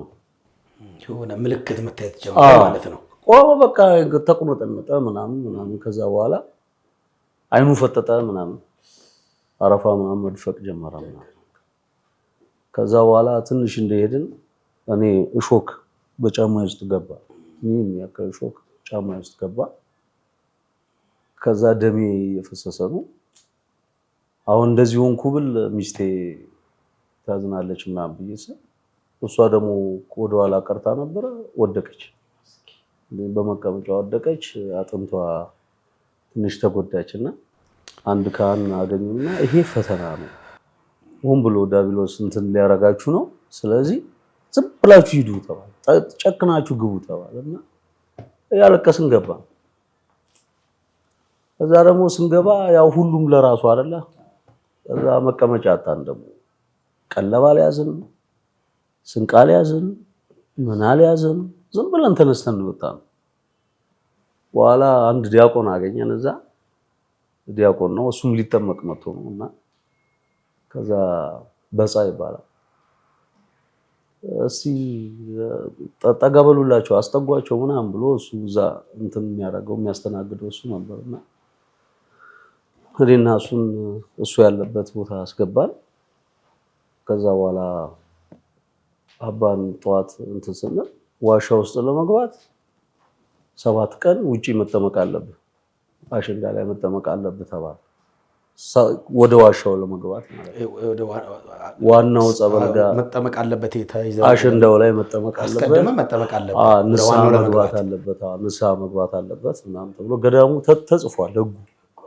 እና 365 ቀን የሚያገለግሉ አባ መንበር የሚባሉ ካህን አሉ። እሳቸው አናገርኳቸው እንጂ ራሳቸው በቃ ሳናገራቸው አይ ግድ ነው 7 ቀን መቆየት አለበት አሉ። የመጣሁት እንደዚህ ነው አልኳቸው። በቃ ከጸበል እቤቴ ራሱ አልገባሁም። ይሄን ያህል ዓመት 5 ዓመት በላይ ሆኖኛል አልኳቸው። ከዛ ስላቸው አይ እስቲ ቆይ ሲመጡ እንነግራቸዋለን አጥማቂዎቹ ሲመጡ ተባለ። ከዛ አዲስዬ አሁን ያ ሁሉ ነገር አልፈ እዛ ስትደርስ ቀለባ ላይ አስከም ምን አለ ያስከም እና አንተ እንደ ዛሬ ገባህ እንደ ነገ ጥምቀቱን የመሰለ 7 ቀን አንተ ፍርሃት ውስጥ የመጣው የምትቆይበት ነገሮች ስለሌሉ ነው። እንዴት እቀመጣለሁ በሚል ነው መሰለኝ። ምናልባት አድማጭ ተመልካቾቻችን በደንብ አድርጋችሁ እየተከታተላችሁ ከሆነ እንግዲህ የሚወደውን ሁለተኛ ልጁን ለማዳን እንግዲህ ባለቤቱና እሱ እንግዲህ ተመልከቱ የት እንደሚረግጡ የት እንደሚሄዱ የት ድረስ ዋጋ እየከፈሉ እንዳለ ማለት ነውና እንግዲህ እግር እስከ መድማት መራብ መጠማት በጣም ብዙ ነገሮች አሉ። እንግዲህ 7 ቀን እንዴት እሱ ነገር ሆነ? እስኪ ምን ተደረገ? 7 ቀን እንግዲህ በቃ ምንም ያው እግዚአብሔር ደግ አይደል። ዲያቆን በጻን ሰጠን።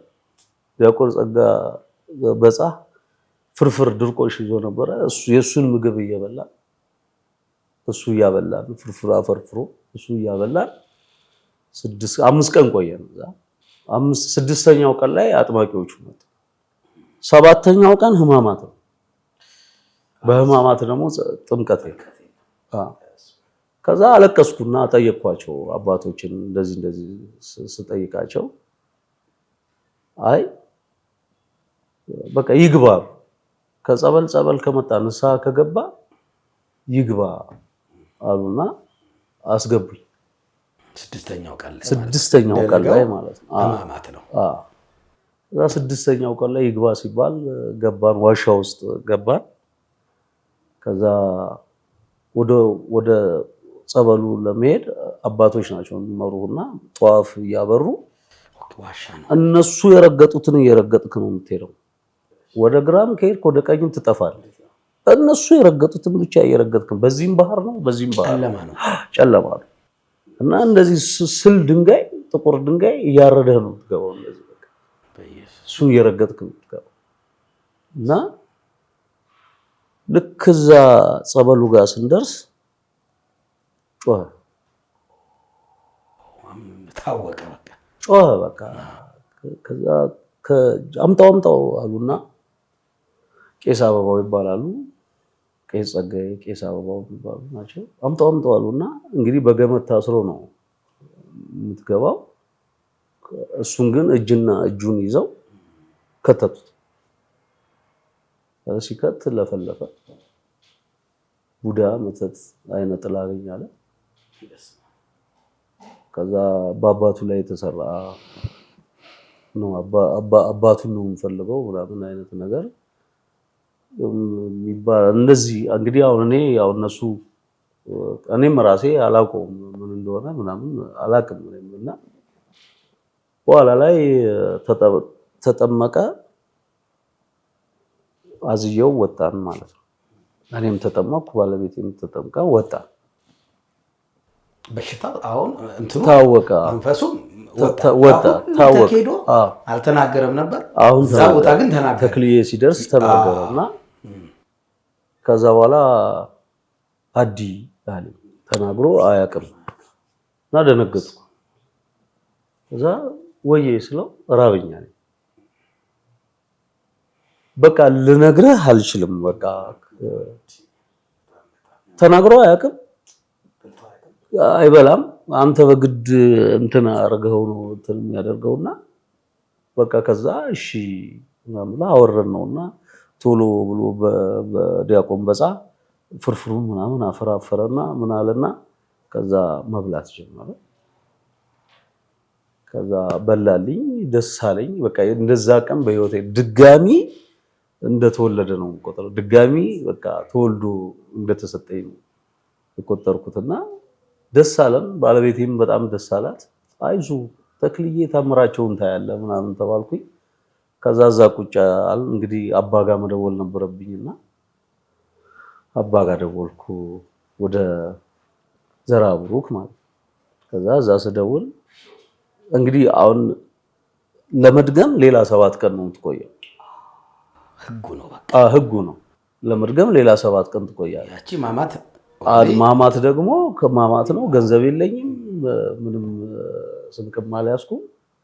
ስለዚህ የግድ መሄድም ስለነበረብኝ ከዛ ጸበሉን ቅዳና በጀሪካ ይዘና አሉኝ አባ ይዘና ምናምን አሉኝ። ተመልሰን የዛኑ ዕለት ወጣንና እንትን ሄድን ማለት ዘራብሩክ ሄድን፣ አባ ጋር ሄድን። ከዛ ያንን ጸበል ጸሎት እያደረጉ እሳቸው ህማማቷን እንትን እያደረጉ ይጠጣቶ ምናምን ነገር እየተባለ እየተጠመቀ ምን እዛ ቆየን። ፋሲካ የስቅለት ሐሙስ ማለት ነው ጸሎተ ሐሙስ ላይ ሂዱና ወደ ቤት በዓልን አሳልፋችሁ ኑ አሉ። ከዛ እሺ አልኩ። አክስቴ ጋር ደወልኩኝ። አክስቴ ፍራንክ ላከችልኝ። ከዛ ተመልሰን ወደ አዲስ አበባ መጣን ማለት ነው። አሁን እዚህ አዲስ አበባ ስንመጣ የሚገርም ወረደ። በቃ በእግሩ መሄድ ጀመረ። ከዛ ትምህርት ቤት አቋርጦ ነበረ። ትምህርት ቤት ሰኞ ይዤው ሄድኩ። ሳይክል እየነዳ ምን እያለ ነው የሄደው እና በቃ ዳነ ብለን በቃ ደስ ብሎን ለምን ያየው ሰው እሱን በቃ እና ደስ አለን። ትምህርት ቤት ወሰድኩት። ጓደኞቹን አገኘ። በቃ እሱም ደስ አለው ምናምንና ስንሄድም ያው መጀመሪያ እንትን ያለው በቃ እሱን የሚያውቁ ልጆች የእኔ አዝዬ የሚያዩ ልጆች ምናምን በጣም ደስ አላቸው ምናምንና በቃ እንገናኛለን ምናምን ስልክ ተለዋውጠን ምናምን ወደ አዲስ አበባ መጣው። ከዛ ልክ ፋሲካ ማግስት ጀመረው የፋሲካ በቃ ፋሲካው ሰኞ ለሊቱን ሙሉ ሲታመም ያ ተነሳን። እንደገና ሰነቦ ተክለ ማለት ወደ መጀመሪያ የታወቀበት ትንሽ ለውጥ ያው 3 ቀን አስጠምቀው ስለሆነ ያሉ በቃ 1 ቀን ላይ የተጠመቀው 2ቱን ቀን ለማስጠመቅ ሄድን። በደንብ እንትን ብለን ነው ስንቅ ምናምን እንትን ብለን ነው መቆየታችን አይቀርም በቃ ምናምን ብለን ከዛ ገባን። እዛ ስንገባ አባ አዩትና አንተ ደህና ነህ እንዴት ነው ምናምን አሉ። ከዛ የበጎ አድራጎት ስራ መስራት ጀመርኩ። በቃ አባ ጸጋ የሚባሉ በቃ እና የጸበልተኛ ቤት መስራት በቃ ጸበልተኞችን ማገዝ አሁን ከጀርባዬ ስለወረደ አሁን ደግሞ እኔ በተራዬ ሰዎችን ማገዝ ጀመርኩ። ከዛ ያው እንደዛም ሆኖ ይወድቃል። አሁን ምን ሆነ? ቀን የሚጥለው ነገር ጠፋና ለሊት ሲተኛ ሆነ። ቀን የሚጥለው ነገር ጠፋ። ቀን የሚጥለው ነገር ጠፍቶ ለሊት ሲተኛ ደግሞ ሆነ። ከዛ ይሄም አንድ ነገር ነው። እግዚአብሔር የተመሰገነ ይሁን ምናምን ብለን በኋላ ላይ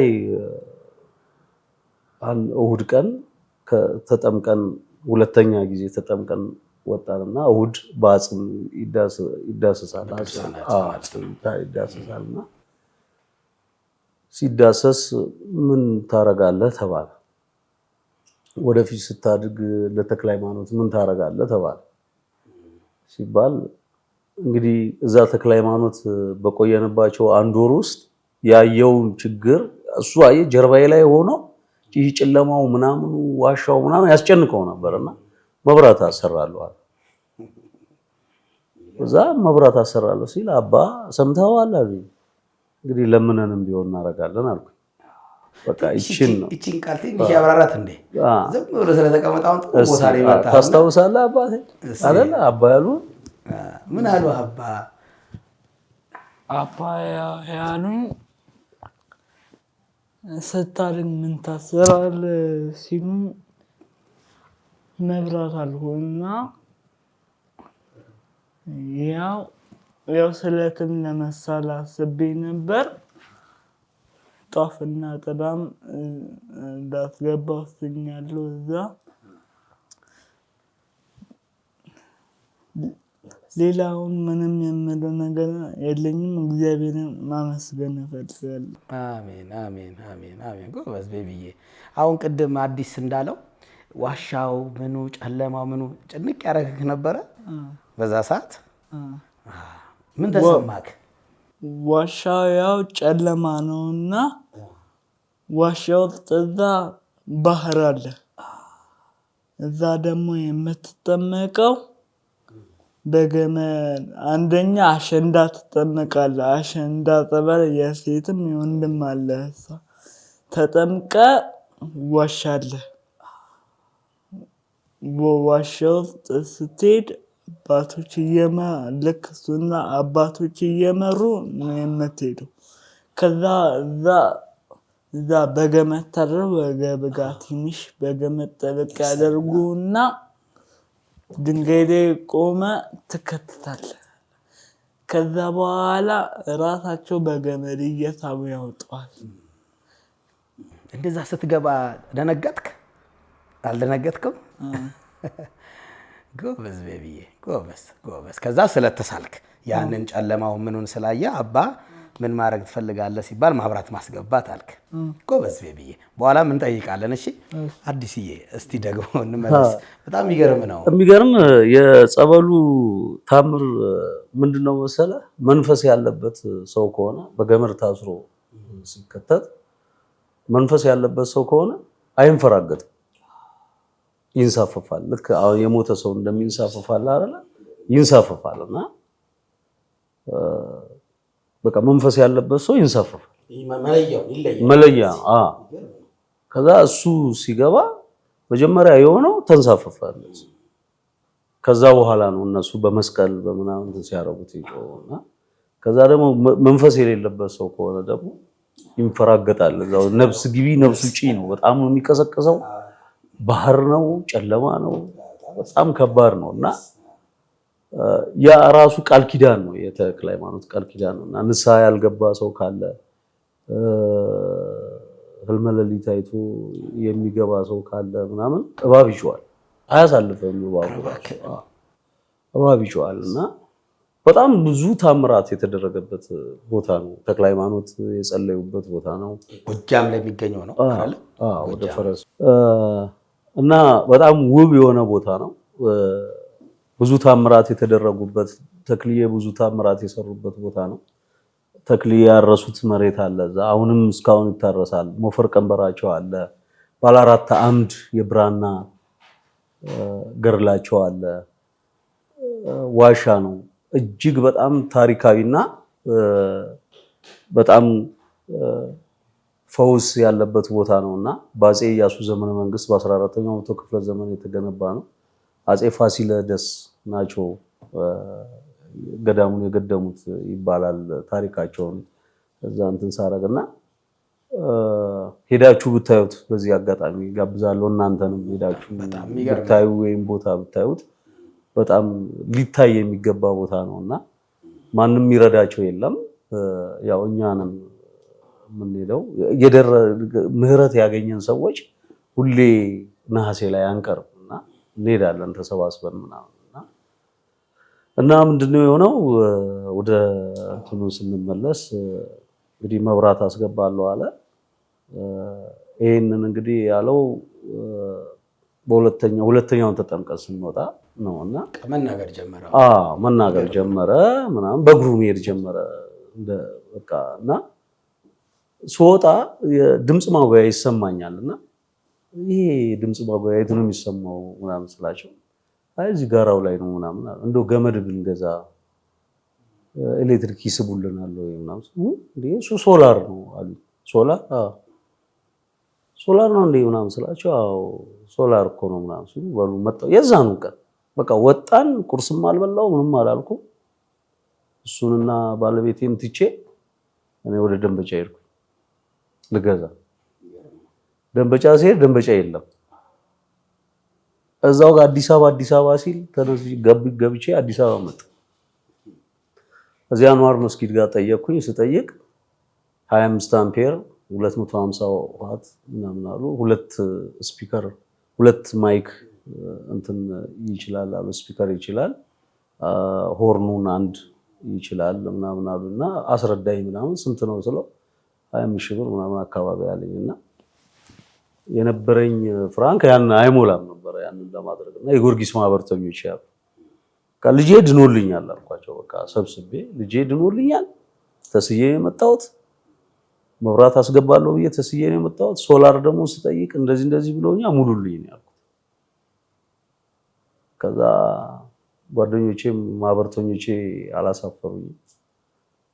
ገዝቼ አንድ የጎደለ ነገር የለም። በቃ ከስጋቴ የተነሳ እንዳይጎድል ብዬ ሁሉን ነገር ገዝቼ የሚያስፈልገውን ነገር ሄድና እንግዲህ ሲሄድ እንትኑን ደግሞ የሚገጥመው ሰው ደግሞ ዕውቀት ያለው ሰው ያስፈልጋል።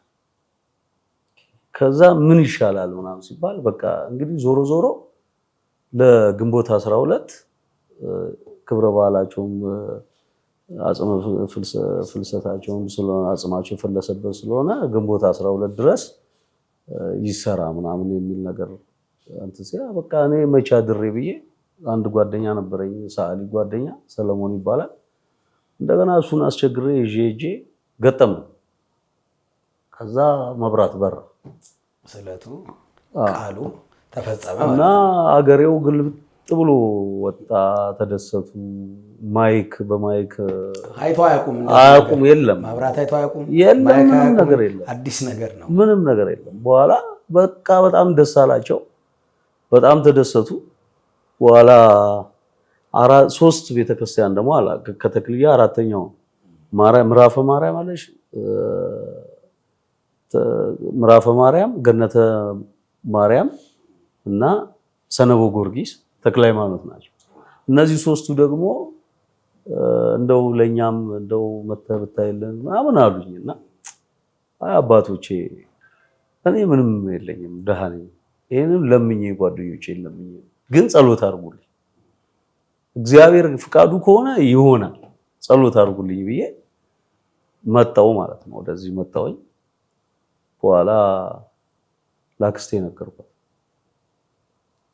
ላክስቴ ይኸውልሽ ማርያም ተክልዬን አስገብቼ ማርያም በጣም ስለምትወድ ኪድዬ እኮ አልገባላትም፣ ማርያምና ኪድዬ አልገባላቸውም፣ ጊዮርጊስም አልገባላቸውም እና ትንሽ ቅር አላቸው ካሉ እኔ ኪዳነ ምሕረትን ሙሉን እችላለሁ አለች። እሷ ሙሉን ቻለችልኝ። ጓደኞቼ የጊዮርጊስን እኛ እንችላለን አሉ። የጊዮርጊስን ቻሉ።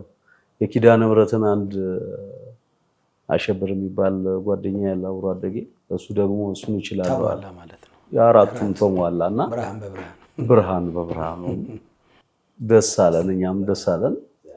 ከዛ የተክልዬ በቃ ከተክልዬ ከዛ አልወጣም አልኩ በቃ እና እዛው ማገልገል ጀመር። የበጎ ስራ እዛው መስራት ጀመር። የበረከት ስራ መስራት ጀመር። የጸበል ቤቶች ጸበልተኛ ቤቶችን ምናምን መስራት ጀመር ምናምንና በመሃል እንደገና ሰነቦ ጊዮርጊሶች ደግሞ ቆርቆሮ እያፈሰሰ ነበርና ቅድስቱ ላይ ነበር የሚያፈሰውና ከዛ እነሱ ደግሞ ቆርቆሮ ምናምን አሉኝና እሱንም እንደዚሁ ጓደኞቼ ምናምን ጠይቄ 420 ቆርቆሮ ቃል ተገባልኝ። 420 ቆርቆሮ ገዝተን ቤተክርስቲያኑም ጊዮርጊስ ራሱ እንዲታደስ ሆነ። ያው ታደሰ ጊዮርጊስ በዘመናዊ መልክ እንደገና ተሰራ። ጊዮርጊስንም አዛ አየን። በዚህ እድሜ በሱ እድሜ በትንሽ ነገር እግዚአብሔር እንግዲህ የመረጠህ እግዚአብሔር ሲመርጥህ እንደዚህ ነው እና ሄደን ያላሰብነውን ነገር ሁሉ አገኘንና በኋላ ያው በቃ ወደዚህ መጣን። ተክልዬ በቃ ምንም ሲሆን አሁን እና አባ ወደዚህ ይደውላሉ ስቀር እንትን ይላሉና አሁን 5 ዓመት አካባቢ ሆነ ከሄድን። ያው ጦርነት ነው ያለው የሀገሪቷ ሁኔታ የሚያስኬድ አይደለም። እና እነሱም እኔን ለማየት 2-3 ጊዜ ወደዚህ መጥተው ነበረ። ከዛ የሱ ታናሽ ሲወለድ ለተክለ ሃይማኖት የምሰጠው አልኩኝ። ለተክልዬ የምሰጠው ይሄ ከዚህ ተነስተን ሰነቦ ተክለ ሃይማኖት ሄደን ነው ክርስትና ያስነሳው እና ተክልዬ ይሄን አደረጉልኝ። የሚገርመው አዲስዬ አሁን እናትዬ ባለው መንገድ ያ ብርሃን ሆነ፣ ከዛ ማለፈ ጣራው መሰራት ጀመረ ምናምን ነገሮች ሆኑ። በዛ ሁሉ ውስጥ ግን ቅድም እንዳልከን እናቴ ቀን ኖርማል ሆነና ማታ ደግሞ ይታመም ነበር። ድጋሚ ያገረሸበት እሱ ነገር እንዴት ነው አገረሻ? ድጋሚ አሁን በቃ ማታ በጣም ትምህርት ሲጀምር ያ ማብራት ከገባ በኋላ ተመለስን ወደዚህ መጣን። ከዛ በኋላ ጦርነት ያው ነሐሴ 12 ሁሌ በየዓመቱ እንሄዳለን። ሁሉ ጊዜ አንቀርም እንሄዳለን። ይዤው ነው የሚሄደው እና ነሐሴ 4 ሁሌ በቃ አንቀርም። በቃ ከዚህ ሁሉን ነገር ይዤ ጓደኞቼን አሰባስቤ የሚገርም ቤተክርስቲያኑ ሲታደስ ይዤ ያልሄድኩት ሰው የለም። ከዚህ ቢያንስ 5 ሰው ይዤ እሄዳለሁ። በሚቀጥለው 2 በከዛ 3 ያገኘሁትን ሰው ይዤ አያለው። የሰጡትንም ፍራንክ ምን ላይ እንደሆነ ማየት ስላለባቸው ጭምር ማለት ነውና በመሃል ታመመ እንደገና ድጋሚ ማለት ነው። እንደ አዲስ ተነሳ። ያው ፈተና ሲፈተን የሚጀምረው መቼ ነው? ትምህርት ሲመዘገብ ከዛ በኋላ ፈተና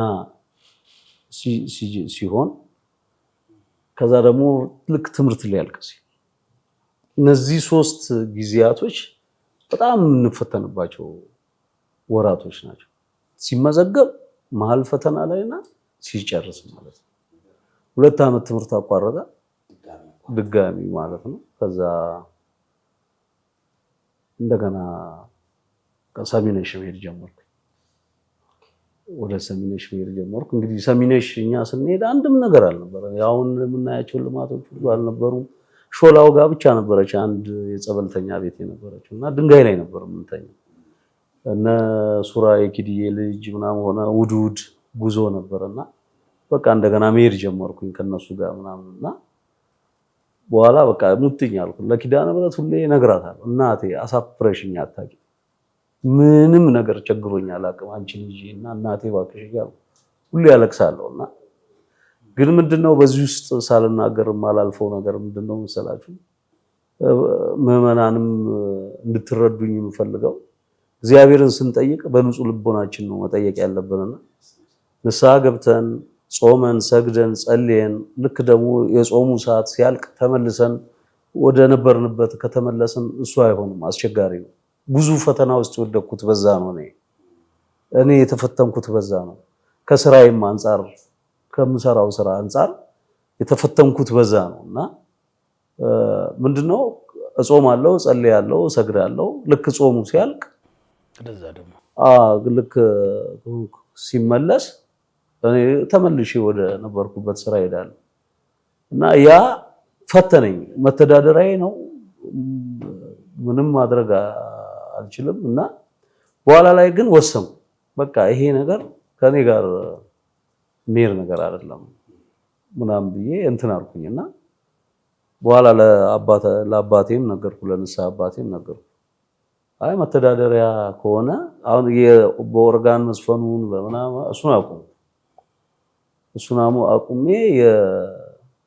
የአሙቁልኝ ስራ ብቻ የሰርግ ማጀብ ብቻ እሱን መስራት ጀመርኩና ያው ካሜራማንም ስለሆንኩኝ እሱ የሚመጣው ከስንት አንድ ቀን ነው የአሙቁልኝ የሚመጣው። ዋናው ስራዬ ካሜራ ስለሆነ ካሜራማን ስለሆንኩ ዋናው ስራ የካሜራ ስራ ነው የምሰራው። ግን አንዳንድ ጊዜ ካሜራ ስራ በሌለ ጊዜ ያው አሙቁልኝ ሲመጣ እሸፍናለሁ ሰራ መተዳደሪያም ስለሆነ ማለት ነውና ተመልሰን ወደዛ የምንገባ ከሆነ በጣም አስቸጋሪ ነው የሚሆነውና ብዙዎቻችን የምንሸወደው አሁን 16 ቀን ጾመን ጸልየን ሰግደን አልቅሰን ልክ 17ኛው ቀን ላይ መተን ተመልሰን ንክር ነው የምንለው እና ያ በጣም አስቸጋሪ ነው እና ይሄን እንዲረዱኝ ነው ምዕመናንና ጥሩ መልእክት ነው። በኋላ ላይ በቃ ለንስሐ አባቴ ነገርኩና አልቅሼ እንደገና ንስሐ ሰጥቶኝ ምናምን ጾም ጸሎት ተሰጥቶኝ ሄድኩኝ። ኪዳነ ምሕረትም ስገባ እንደዚሁ ለአንድ አባት ነገርኳቸው። ከዛ እሳቸውም አይዞ ይድናል፣ አንተ በጸሎት በርታ ትጋ አሉኝና ከዛ እዛ ማስጠመቅ ጀመርኩኝ ኪዳነ ምሕረት። ያው በቃ ኪዳነ ምሕረት ከዛ በኋላ ጠፍቼ አላውቅም። እነዚህ 5ቱን ዓመቶች ተክልዬ ያልሄድኩባቸው ጊዜያቶች ቅዳሜና እሑድ ተክልዬ እንትን ኪድዬ ነው ሰሚነሽ ሄደውና በኋላ ላይ እንግዲህ አሁን የመጨረሻው ቀን ላይ ሰንበት ትምህርት ቤት ይማራልና ጊዮርጊስ እየተማረ ነበርና መቼ ነው ሰሚነሽ የምንሄደው? ሁሌ በቃ ሁሌም አንደበቱ ላይ መቼ ነው ሰሚነሽ የምንሄደው? መቼ ነው ሰሚነሽ የምንሄደው? በቃ ጥያቄ ነው፣ ሁል ጊዜ ጥያቄ ነው። እና ነገ እንሄዳለን፣ ዛሬ እንሄዳለን ምናምን እላለሁ እና በኋላ በአንድ ወደቀ፣ በቃ በግንባሩ ወደቀ። በአንድ ነሐሴ 1 ሱባኤ በግንባሩ ጊዮርጊስ ወደቀ። እኛ በማግስቱ ልንሄድ ማለት ነው። ከዛ ጊዮርጊስ ወድቋል ምናምን ተብሎ ተጠራው፣ ሄድኩ። እሺ አሁን በዚህ በኩል ያበጠችው ግንባሩ ከዛ በበረዶ በምናምን ታሸ ምናምንና ጎደለለት ምናምን። ከዛ እስቲ ስውራ ይዘህ ወይድ ባል እስቲ እሺ ደግሞ ስውራ ልሂድ ብዬ ስውራ ሄድ። ስውራ ስንሄድ በጣም ብዙ ህዝብ ነው ያለው፣ በጣም መጨናነቅ ነው ያለው ምናምንና ማረፊያም ለማግኘት ቸገረን። ከዛ በኋላ አንድ የሆነ ቤት ተከራይተን ነበረ። ከዛ አንድ ልጅ መታ የኛን ዕቃ አንስታ የራሷን አንጥፋ ምናምን ትሰራ። አይ ለጸበል መተንማ ክፉ ደግ አንነጋገርም፣ ስለዚህ እዛው የለመድኩበት ሰሚነሽ ይሻለኛል አልኩና የዛን ሁለት ወጣን ወደ ሰሚነሽ። እንግዲህ ስንገባ በግር ነው የገባ ነው፣ እያወራን እየተጫወተን ያው ያመዋል በማል እያመመው እያወራን ምናምን ገባን። ማታ ስንዘምር አመሸን ምናምንና ማረፊያ ይዤ ነበረ። ወደዛ ሄድን። ጠዋት ሲነሳ በቃ የፊቱ በሙሉ አብጧል። እጁ እግሩ ምናምን አልሰራም አለ፣ እግሩ አልሰራም አለ። ወደ ባለፈው ተመለሰ። በቃ እንደነበረ ተመለሰ። ሙሉ በሙሉ አልወጣም ነው በቃ ተመለሰ። በቃ እግሩም እጁም አልሰራም እና እንደገና ወደ ሸክም ገባው ማለት ነው። ከ7 ዓመት በኋላ ማለት ነው። እንደ አዲስ ከ7 ዓመት በኋላ እንደ አዲስ እንደገና ማዝዬ ነው። ብዙ ሰው በቃ ያለቅስ ነበር። በጣም ብዙ ሰዎች ያለቅሱ ነበርና እንግዲህ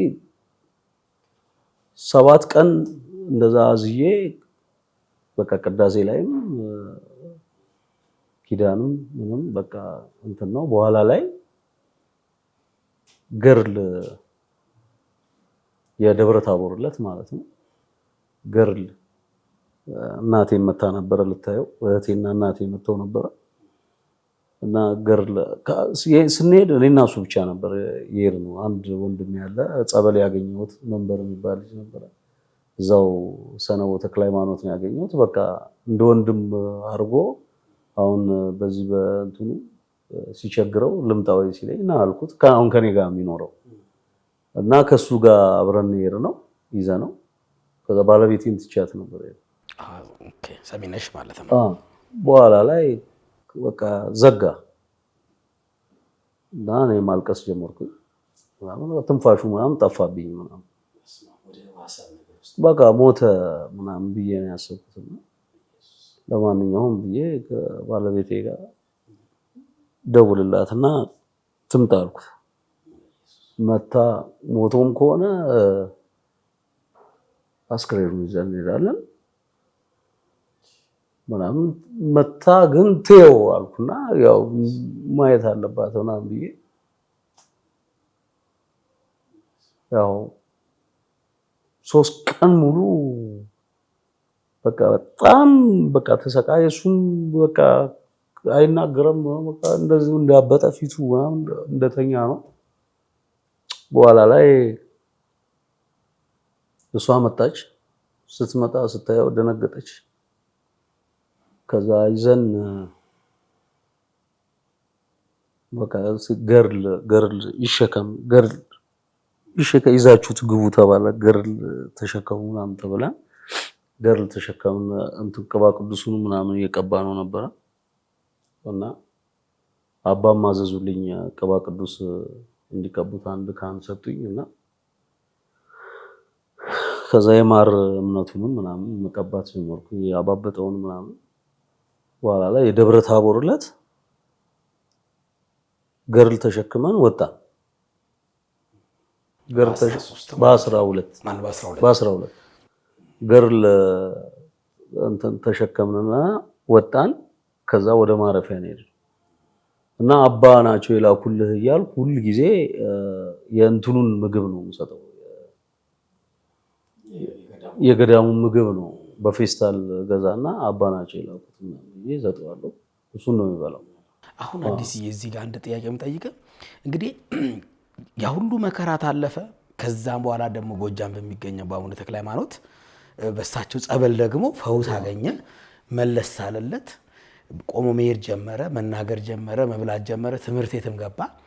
እንግዲህ የነበረው ደስታ የሚገርም ነው።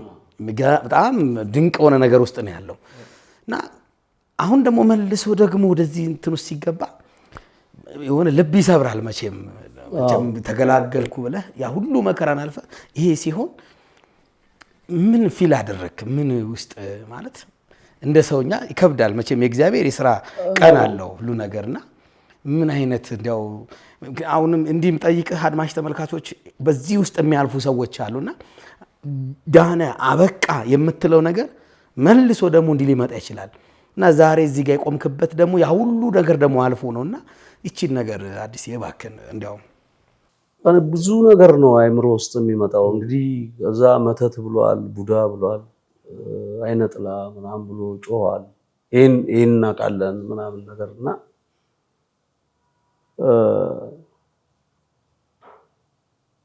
በራሴ በህይወቴ የማስበው ነገር አለ። ማንም ሰው በኔ ላይ መጥፎ ነገር ይሰራል ብዬ አላስብም። እኔ እንደዛ ምንነት አልፎ ሄዶ በኔ ላይ እንደዚህ አይነት ነገር ይሰራል ብዬ አላስብም። ግን ድጋሚ ሲታመም ምጠረጥራቸው ሰዎች አሉ። እኔ በቃ ሰምቲንግ ነው ዘመናም ብዬ እንዲሁ አይምሮ ውስጥ የሚመላለሱ ሰዎች አሉና መጥፎ ነገር ነው ያሰብኩት። እውነት ለመናገር ልጄ አንድ ነገር ቢሆን ቀጥታ እዛ ሄደው ምናምን ብዬ በውስጤ በጣም መጥፎ ነገር ነው ፊል ያደረኩትና ዳነልኝ ብዬ ትምህርት ጀመረ ብዬ ከጓደኞቹ እኩል ሆነልኝ ብዬ ደስ ብሎኝ እንደገና ተመልሶ እንደዛ ሲሆንብኝ በጣም ምስቅልቅል ነው ያልኩትኝና እንግዲህ 11 ዓመት ከጸበል አልተለየም። 11 ዓመት እንደዛ መከራን አይተህ ወዲያው በቃ እግዚአብሔር ወይ ምንድነው የጎደለኝ ነው ያልኩት። በቃ የጎደለኝ ምንድነው በውስጤ በቃ እግዚአብሔር ያልወደደው አንድ ነገር በኔ ላይ ያለ ማለት ነው። እግዚአብሔር የተቀየመበት ብዬ ነው ያሰብኩትና በጣም በእውነት ራሴን ጠላው። በቃ ሰው ሲያናግረኝም ደስተኛ አይደለሁም ምናምን በብዙ ነገር ከእናቴ ጋር አጋጫለሁ። እህቶቼም ያወሩ ነገር አይጥመኝም። ባለቤቴ ጋር አጋጫለሁ ምናምን ነገርና ጭራሽ ሌላ ነገር ውስጥ ሌላ መንፈስ ውስጥ መግባት ጀመርኩ ምናምንና ከዛ እንደገና ያው መለስ ስልልኝ ጊዮርጊስ ነው የምገባው። መለስ ስልልኝ ቤተክርስቲያን ጊዮርጊስ ገባና አልቅሼ እባክህ ጊዮርጊስ አስተካክልልኝ ይወጣል። በኋላ እንግዲህ አስበው አሁን እዛ ስንሄድ በእግሩ የገባ ልጅ በቃ ትንፋሹ ሁሉ ምናምን ሲጠፋብኝ ሜቢ ምናልባት ሰሚነሽ ላይ ተላልፎ ነበር። ምናልባት አይታችሁት ከሆነ በጣም ነበረ እንትን የሚለውና በኋላ ላይ በቃ ከገርሉ በኋላ አዝየው ሄድ ጓደኞቼ መጡ እና አዩት። ሲታመም አይቶ እኔ ልዘለው አለኝ። እሺ አይልህም አልኩትና እሺ አይልህም ምናምን ብየው ከዛ ወንደሰን ይባላሉ ደረጀና ወንደሰን ይባላሉ ያና የሰፈሬ ልጅ ነው ወንደሰን አንድ አካባቢ ነው ያለነውና በጊዮርጊስ ክለብ ነው አንድ ደጋፊ ነንና ዋነሱ መጡ ፖስተን ነበርና በጸሎት አግዙኝ ምናምን የፖስትቼ ነበርና ያንን አይተው ነው መጡትና በኋላ ላይ በቃ ልዘለው አለኝ። አይሽ አይልህም ከዛ ቤት ገባን። አመመው። ቤት ስገባ በጣም ታመመ። ረጅም ሰዓት ተኛ።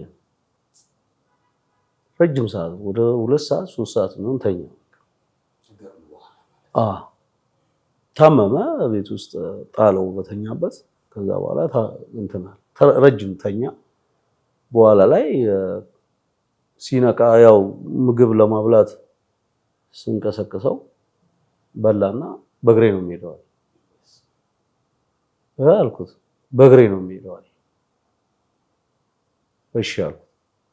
ከዛ ደግፌው ያው የተንገዳገደ እንደ ሕፃን ገና እንደ አዲስ እንደ ሕፃን የተንገዳገደ እንደዚህ ይዤው እንግዲህ የሰሚነሽን ያንን እንትኑን ታውቃለህ፣ ጭቃ ነው ዝናብ ነው። ይዤው ስገባ ህዝቡ በሙሉ በእልልታ ቀለጠ። ስገባ ለሚያውቁት ያዩ አዝለ ስትሄድ ስትመለስ ነው እሱን ነው የሚያዩት ነበረ። በቃ በእልልታ ቀለጡትና አጋጣሚ እነ ነጋሽ ነበሩ እና ሎዛ ሚዲያ ብዙ እንትኖች ነበሩ። ትልቅ ሱባኤ ነበር። ትልቅ ሱባኤ ነበር እና በጣም ትምህርት በጣም በስፋት የሚሰጥበት ጊዜ ነበርና መምህሩ ምንድነው አሉ። ምንድነው እኔ አሁን ያስተማርኩት ትምህርት እልልታ የሚገባው አይደለምና ምንድነው ንገሩን ምናምን ተባለ። አስተናባሪዎች ቀጥታ ወደኔ መጡ። ከዛ ወደኔ መጡና ምንድነው ሲሉ አይ አዝየው ነበር የሚሄደው በእግሩ ሄዶ ነው አልኳቸው። በኋላ በቃ እልልታ ቀለጠ። ሄዶ ነገ እሱም ለመምህሩ ነገረ። በኋላ ምስክርነት ስጣሉና አባ ጋር ሄድኩና አባ ዛሬ ባልሰጥ አልኩ።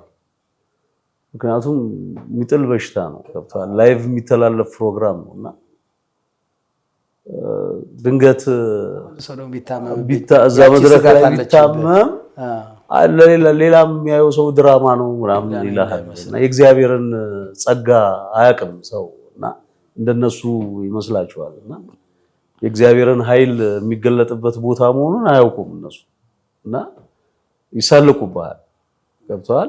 ስለዚህ ይጠንክርና እሑድ ልስጥ አልኳቸው። እሑድ እሰጣለሁ ይጠንክርና እሑድ እሰጣለሁ አልኳቸው። ከዛ እሑድ ያው ራሱ በእግሩ ሄዶ ተደግፎ መድረክ ላይ ሆነን ምስክርነት ሰጠን። እንግዲህ እስካሁን ድረስ ይኸው እንደምታየው ከዛ በኋላ የለም እንግዲህ በጣም ትምህርቱንም እየተማረ ነው። ትምህርት ቤት ራሱ ለማስመዝገብ በቃ ፈርቼ ነበርና ምናልባት በቃ ላይሆን ይችላል በቃ ከታመመ ምናምን ብዬ ላቆመው ነበረ ትምህርቱንና ግን እግዚአብሔር ደግ ነው። እናቴ ድንግል ማርያም ለምኛት ያሳጣችኝ አንድም ነገር የለምና ያው እንግዲህ ለእግዚአብሔር ክብር እሱን ያዩ የተመለከቱ እኔ አዝየው ያዩ ሰዎች በሙሉ ዛሬ ሲያዩት ምን እንደሚሰማቸው መገመት ቀላል አይደለምና የሚገርም ከለቀቀው በኋላ ልክ ከሰዓት በእግሩ ከገባ በኋላ በሁለተኛው ቀን በ13 ማለት ነው በ13 ትምህርት ማስተማር ጀመረ። እሱ ያስተምራል እና የሉቃስ ወንጌልን ፊልሙን ሙሉ ከዛ ከሰነቡ ከሰሚነሽ ከህፃንነቱ ጀምሮ ወደ ስልኬ ላይ ጭኜ ሲያለቅስብኝ እሱን ነው ማሳየው እና የተክለ ሃይማኖት መዝሙር ነው ያለው። የኪዳነ ምሕረት መዝሙር አለ፣ የተክለ ሃይማኖት መዝሙር አለ። በቃ እነሱን ነው የሚያየው እና ሙሉውን በቃሉ ይዞታል። ፊልሙን ማለት ነው የሉቃስ ወንጌልን ፊልም ይዟልና እና ከዛ ላይ ጥያቄ ጠይቃቸዋል። እዛ የነበሩትን ምዕመናን አብረው የነበሩ ከኛ ጋር የነበሩት ይጠይቃቸዋል።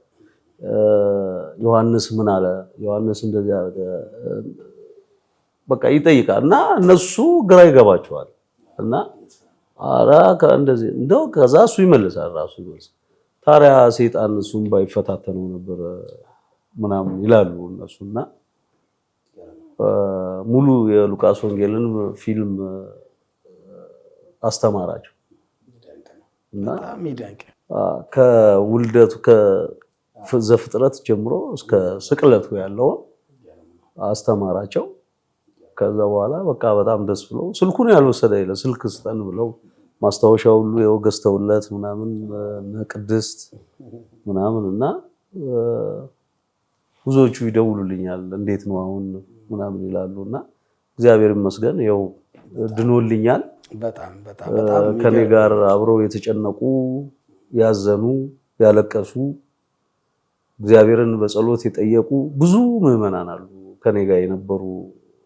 እግዚአብሔር ክብረት ይስጥልን። በጣም የማመሰግነው እናቴ አበራሽ አድማሱ በጣም ነው የምወድሽ የማከብርሽ። ሁሌ ነው የምታለቅሰው። እኛ ኪዳነ ምሕረትን በእኛ ቤት ውስጥ ብዙ ታምር አድርጋለች ኪዳነ ምሕረት በእኛ ቤት ውስጥና የሱ ታላቅ ኦፕራሲዮን ሲሆን ትርፍ አንጀት ሲያስወጣ ናሴ ኪዳነ ምሕረት ነው ኦፕራሲዮን የሆነው። በ8 ዓመቱ እሱ ኦፕራሲዮን ሆነ። በዛው ቀን ኦፕራሲዮን ሆነ እሱ በ8 ዓመቱ ማለት ነው። እናቴ እኔ የ7 ዓመት ልጅ ሆኜ ናሴ ኪዳነ ምሕረት በጥይት የተመታችው እና ኪዳነ ምሕረት በእኛ ቤት ውስጥ ብዙ ታምራትን አድርጋለችና እግዚአብሔር የተመሰገነ ይሁን። በጣም አዲስዬ በጣም የሚገርም ነው። አድማጭ ተመልካቾቻችን እንግዲህ እንዳያችሁት ናታኒምን ሁለተኛ ልጁን ለማዳን የተከፈለ መስዋዕትነት የረገጣቸው የጸበል ቦታ አብያተ ክርስቲያናቶችን ያውን እንኳን ረስቻቸዋለሁ ላለማጋነን ከ10 ምናምን በላይ ነው እንዲሁ ብንቆጥረው ራሱ ማለት ነው። ግን በስተመጨረሻ ሰሚነሽ ኪዳነ ምሕረት ደግሞ ከናካቴው አጠቃላይ አሁን ላይ እንዲቆሙ እንዲራመድና እስኪ እናትዬ እስኪ ቆም በልና ምስክርነት አንተም ትሰጣለህ። ይኸው ዛሬ እንደ ልቡ ይንቀሳቀሳል፣ እንደ ልቡ ይወጣል፣ እንደ ልቡ ይገባል። በጣም የሚደንቅ ልጅ ሆነዋል። በዚህ ሰዓት ትምህርት ላይ በጣም ጎበዝ ነው። ቅድም አዲስ አባቱም እንዳለን የሉቃስ ወንጌልን የተጻፉትን በሙሉ ከዘፍጥረት እስከ ራዕይ ይሄ ሁሉ ነገር እንግዲህ ዛሬ ይሄ ወጣት ልጅ እንደምታዩት ከጀርባ ላይ ወርዶ እንዲቆሞ እንዲንቀሳቀስ እናታችን ኪዳነ ምሕረት በእውነት ብዙ ነገር ሰርታለታለችና ቤቢዬ እስኪ አንተስ የተሰማህን እስቲ እንዲቆመ መስክርላት እስቲ ኪዳነ ምሕረትን። ያው እኔ የተሰማኝ ደስታ ነው። ሌላ ምንም ማለት ኪዳነ ምሕረት ከምወደው በላይ አንዱን ስለሰጠችኝ በጣም እሷንም እግዚአብሔርንም ማመስገን እፈልጋለሁ። በተለይ ደግሞ ሌላ የምለው ነገር ኪዳነ ምሕረት እናቴ እኔን ስላዳነችኝ በጣም ክብርና ምስጋና ይግባት። አመሰግናለሁ። ጎበዝ ናትዬ። እንግዲህ እንደምታዩት ነው፣ ቆሙ ለምስክርነት በቅተዋል። በጣም ደስ ይላል። ቀላል ነገር አይደለም። ልብን ነው የሚነካው። የሄደባቸው መንገዶች እንዲሁ ዝም ብለን የወርና የ2 ወር ወይ 3 ወር አይደለም፣ ለአመታት የተካሄደ እንትን ነው። ልጅ የማዳን ጉዞ ነውና በእውነት አድማጭ ተመልካቾቻችን እግዚአብሔር ይክበር ይመስገን፣ እግዚአብሔር ይክበር ይመስገን። ልክ እንደዚህ ምስክርነት መስጠት የምትፈልጉ ልክ እንደዚህ መታችሁ የሆነውን ታሪካችሁን ማጫወት የምትፈልጉ ሰዎች ከዚህ ከስር ላይ በምናስቀምጠው ስልክ ቁጥር እየመጣችሁ እዚህ ቁጭ ብላችሁ ድንቅ ስራውን የእግዚአብሔርን ኪዳነ ምሕረት የሰራችሁን ነገሮችን ልታደርጉ ይገባልና ቀላል ነገር አይደለም። ዛሬ ናቲ ትምህርት ጀምሯል፣ ቆሞ መሄድ ጀምሯል፣ ብዙ ነገሮችን እያደረገ ነውና በእውነት ኪዳነ ምሕረት ክብር ይግባት። ልጆች ያላችሁ ወላጆች ምን ያህል ይሄ ነገር ውስጣችሁን እንደሚነካው ታቁታላችሁና ምናልባት በስተመጨረሻ አዲስዬ ወደ አንተ ጋር ልምጣና አንድ ሁለት ነገር ልበልና እንደው እንጠቀልለዋለን ብናወራው የሚያልቅ ስላልሆነ ነው። አንደኛው አዲስዬ ምናልባት አሁን ባለህበት ሁኔታ ምናልባት ሰዎች እንዲያግዙ የምትፈልግ ከሆነ ሰዎች እንዲሰሙ ከፈለክ አንዳንድ ነገሮችን ማውራት የምትፈልግ ከሆነ ያው ግድ ፈቃደኝነት መጠየቅ ስላለበት ያንተን ሐሳብ እንድትሰጣቸው ማውራት የሚፈልጉ ቅድም ያልናቸውንም ገዳማቶች ምናምን ማወቅ የሚፈልጉ ካለ ስልክ ቁጥርን ከታች ታስቀምጥላቸውና እንዲደውሉልህ እንድታወራቸው ታደርጋለህ። መጨረሻው ደግሞ ምንድነው በእንደዚህ አይነት ህይወት ውስጥ ላሉ ሰዎችና ይሄ ፕሮግራማችን ወጣትነት በዘመናችን የሚል ስለሆነ ለወጣቶች የምታስተምረው መልእክት ካለ እነዚህ ጠቅለል አድርገህ እንድትነግረን ነው። እንደሚያድስ እንግዲህ ለወጣቶች ማስተላልፈው መልእክት ያው እንግዲህ በጉብዝና ወራት ወደ እግዚአብሔርን አስብ ነውና የሚመስሉን በወጣትነት ዘመናችን ትክክል ነን ብለን የምናስባቸው ነገሮች ትክክል አይደሉም።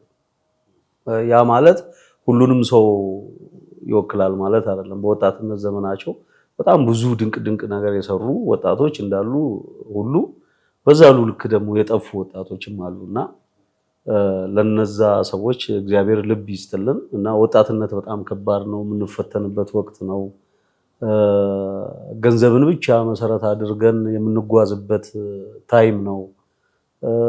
በገንዘብ ብቻ ሁሉን ነገር መፍታት የምንችል መስሎ ይታየናል።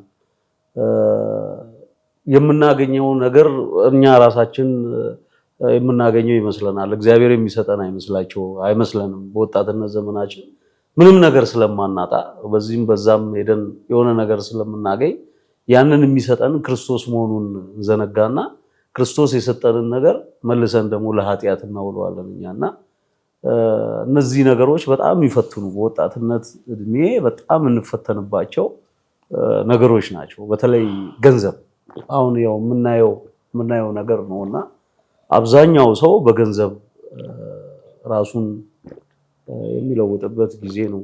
በየጊዜው የምንሰማው ማስታወቂያ በፌስቡክ ላይ በዩቲዩብ ላይ በሁሉም ነገር ላይ የምናየው ስለ ገንዘብ ማግኘት ስለ ገንዘብ ነው እና እግዚአብሔርን የሚያስተምር ሰው የጠፋ እስኪመስል ድረስ ማለት ነው እና እንደዚህ ግቡ፣ እንደዚህ ገንዘብ ታገኛላችሁ፣ እንደዚህ ግቡ፣ እንደዚህ ገንዘብ ትሰራላችሁ ነው ማስታወቂያው ሁሉ የምንሰማው የምናየውና ያ ነገር አይጠቅምም።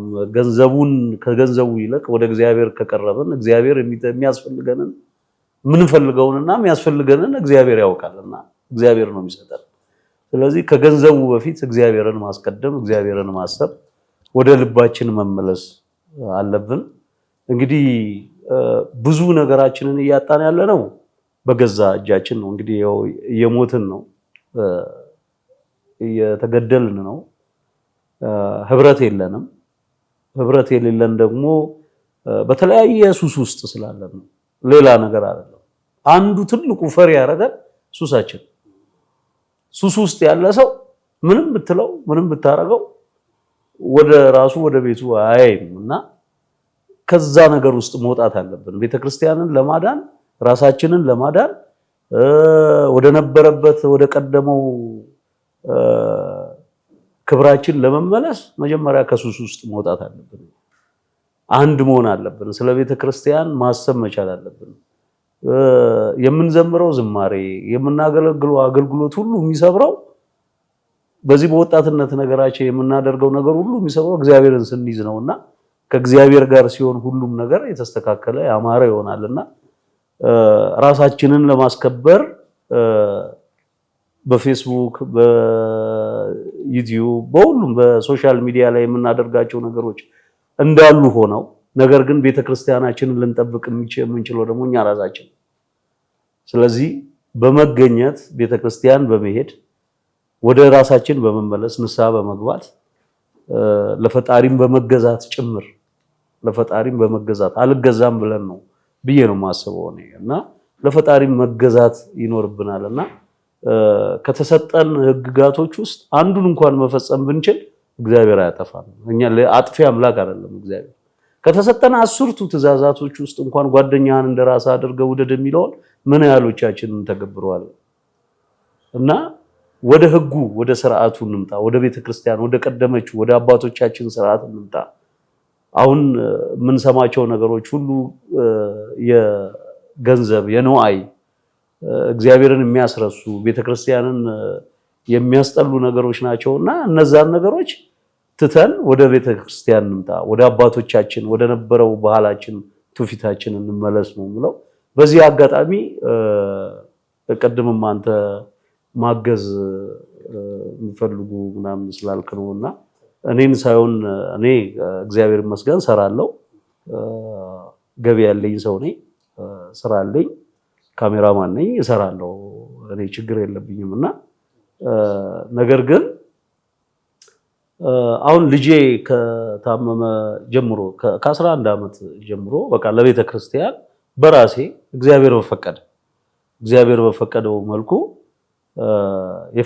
እግዚአብሔር የፈቀደውን አደርጋለሁ። ሰዎች በማስተባበር ሰዎችን በመጠየቅ አንዳንድ ጊዜ ቦታው ድረስ እንዲሄዱ በማድረግ በማሳየት ቤተክርስቲያን እንዲረዱ ብዙ የሚረዱ ቤተክርስቲያኖች አሉ።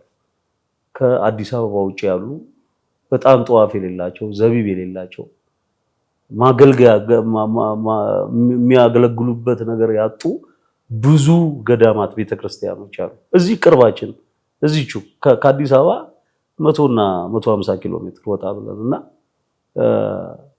እነሱንም እንድናግዝ ጭምር ነው። በዚህ አጋጣሚ ጌራ ምድር ላይ ጌራጌር ኪዳነ ምሕረት ትባላለች እና ስልኬ ላይ አለ፣ በኋላ መስጠት እችላለሁ። 20 ሰው ነው ያለው፣ 20 ሰው ነው ያለው። እኔና እሱን እስቲ እዛ ውሰደው ምናምን ብለውኝ አንድ ቀን ብቻዬን ሄጄ ነው ያየሁትና 20 ሰዎች ናቸው ያሉት። ገብርኤል ቤተክርስቲያን አለ፣ ካህናቶች ከዛ ሄደው ነው እዛ የሚያገለግሉት። በወር አንድ ጊዜ ነው የሚቀደስበት እና መንበር የላቸውም። ቤተክርስቲያኑ ምሰሶ በምስጥ ተበልቶ እየፈረሰ ነበረ እና እግዚአብሔር ይመስገን ደጋግ ሰዎች አሉ እና የብረት ምሰሶ ገዝተውልናል። መንበር የላትም ነበር፣ መንበር ገዝተውልናል። እንደዚሁ መጎናጸፊያ እና ከነቀጸላው መጎናጸፊያ ኢየሱስ ክርስትና አባት እንትን ብሎ ተገዝቷል። አሁን የጽላት መሸከሚያው ቆቡንና ሞካሽ እሱን የጠየቁኝ ዋጋ 70 ሺህ ብር አካባቢ ነው የጠየቁኝ። ሞካሹ 30 ሺህ ብር ነው ያለው። ቤተክርስቲያን ውስጥ ኪዳነ ምሕረት ያለው ጽላት 2 ነው፣ እናትና ልጅ ናቸው። መድኃኔዓለምና ኪዳነ ምሕረት ናቸው ያሉት። 2 ሞካሽና 2 ቆብ መግዛት ለሚፈልግ ሰው፣ ከበረከቱ መሳተፍ ለሚፈልግ ሰው የቀረን ይሄ ነው። መንበሩን ገዝተናል፣ የብረት ምሰሶውን ገዝተናል። እንደገና እንደ አዲስ ልናድስ ነው ቤተክርስቲያኑን። መጎናጸፊያውን ገዝተናል። የቀረን ቆቡና ሞካሹ ነው። ለዛ ደግሞ 70 ሺህ ብር ተጠይቋል። እሱን ከበረከቱ መሳተፍ የሚፈልግ ሰው በሱ ላይ እንድትሳተፉ ነው። 0911 13 53 85 0911 13 53 85 ወይም ደግሞ 0922 53 95 98 0922 53 95 98 በመደወል አዲስ ብላችሁ ገዝታችሁ ከሰጣችሁኝ እኔ ወስጄ ያደርሳለሁ። በዚሁ አጋጣሚ ደግሞ ታህሳስ 1 ጉዞ ለማድረግ አስበናል። ወደዛው ወስደን ለማስረከብ መንበሩንም የተገዛውን ነገር በሙሉ ወስደን ለማስረከብ ታህሳስ 1 ጉዞ እናደርጋለን ብለን አስበናል።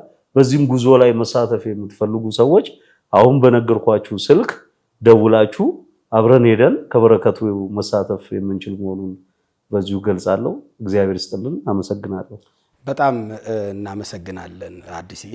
ትልቅ የህይወትን ነገር ነው ብዙ ያሳየን ያስተማርከን፣ እንዴት ወድቆ መቅረት ሳይሆን መነሳት እንደሚቻል፣ ኪዳነ ምሕረት እንዴት ፈውስ ማድረግ እንደምትችል፣ ተስፋ ላጡ ሰዎች እንዴት ተስፋቸው እንደሚለመልም ብዙ ነገሮችን አሳይተናልና አዲስዬ በእውነት በነጋሽ ሚዲያ ስም በጣም በጣም በጣም በጣም ካንተም ከልጅም ከባለቤትም ከጓደኞቹ ከቤተሰቦችም ጭምር በጣም እናመሰግናለን። እንግዲህ አድማጭ ተመልካቾቻችን ባላችሁ ስልክ ቁጥር የምትፈልጉ እግዚአብሔር የፈቀደላችሁ ሰዎች እንድታግዙት ጉዞውንም አብራችሁ ሄዳችሁ የበረከት ተሳታፊ እንድትሆኑ በእግዚአብሔር ስም እንጠይቃለን። እኛ ጋር የነበረው እንግዲህ ወጣትነት በዘመናችን የሚለውን ፕሮግራማችን እንግዲህ ጨርሰናል። ቅድም እንዳልኳችሁ በዚህ ፕሮግራም ላይ ተገኝታችሁ ምስክርነትን መስጠት የምትፈልጉ ሌላ ሰውን ያስተምራል ብላችሁ በህይወታችሁ ተመክሮ ያላችሁ ሰዎች እዚህ ከታች በመንጽፍላችሁ ስልክ ቁጥር እየደወላችሁ የእውነት ታሪካቸውን እንድትነግሩን በእግዚአብሔር ስም እንጠይቃለን። ስለነበረን ጊዜ ሁሉ የአምላካችን የእግዚአብሔር ስም የተመሰገነ ይሁን። በሚቀጥለው ፕሮግራም እስክንገናኝ ድረስ ቸር ይግጠመን። መልካም ጊዜ ይሁንላችሁ።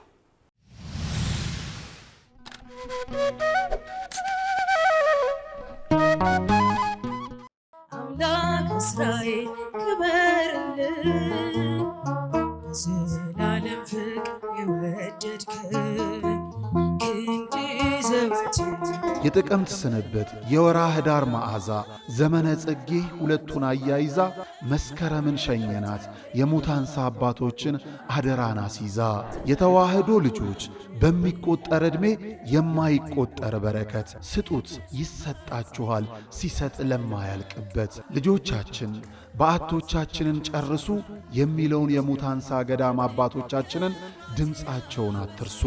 የመናንያኑ ተማጽኖ ዛሬም ይሰማል። እናም ዘንድሮ ገዳማውያኑ ክረምቱን በጎርፍ ሳይወሰዱ በወጨፎ ሳይመቱ እንዲያልፉ በዓታቸውን እንገንባ። ዘላለም ፍቅር የወደድከን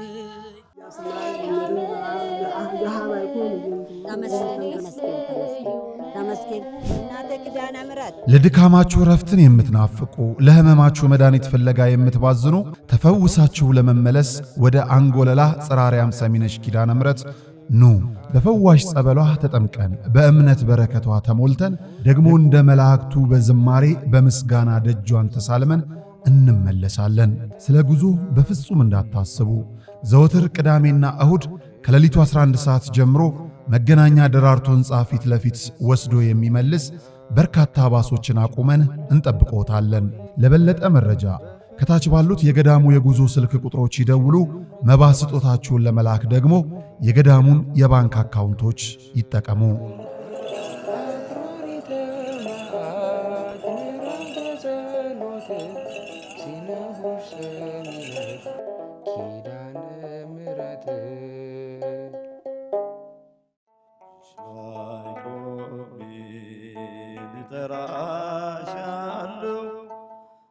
የተሰጠንን ብናውቀው የተከለከልነው ምንም ማለት አይደለም። ክቡራን ተመልካቾቻችን ይህ ከጀርባ የምትመለከቱት ማዕከል ክቡር የሆነው የሰው ልጅ በጎዳና ተጥሎ በሱሱ ምክንያት ከሰው ተነጥሎ ይኖርበት የነበረውን ዓለም ቀድሞ እንደተፈቀደለት ርስቱ አድርጎ እንዲኖርባት ያነበረበትን ሱስ ጥሎ እንዲወጣ የሚደረግበት የሱስ ማገገሚያ ማዕከል ነው።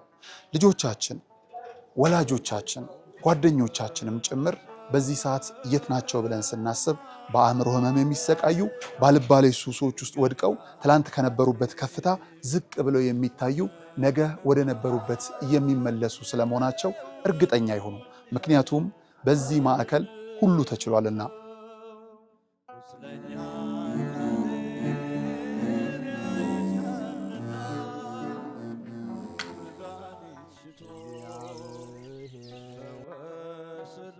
ከምድራዊው ጥበብ ባለፈም የሰማይ አምላክ እውነትን ዕውቀትን እንዲገልጥላቸው ወደ ነበረ ማንነታቸው እንዲመልስላቸውም ጭምር በግቢ ውስጥ ያሉ ወጣቶች ፈጣሪን የሚለማመኑበት የጸሎት ቤታቸው ነው።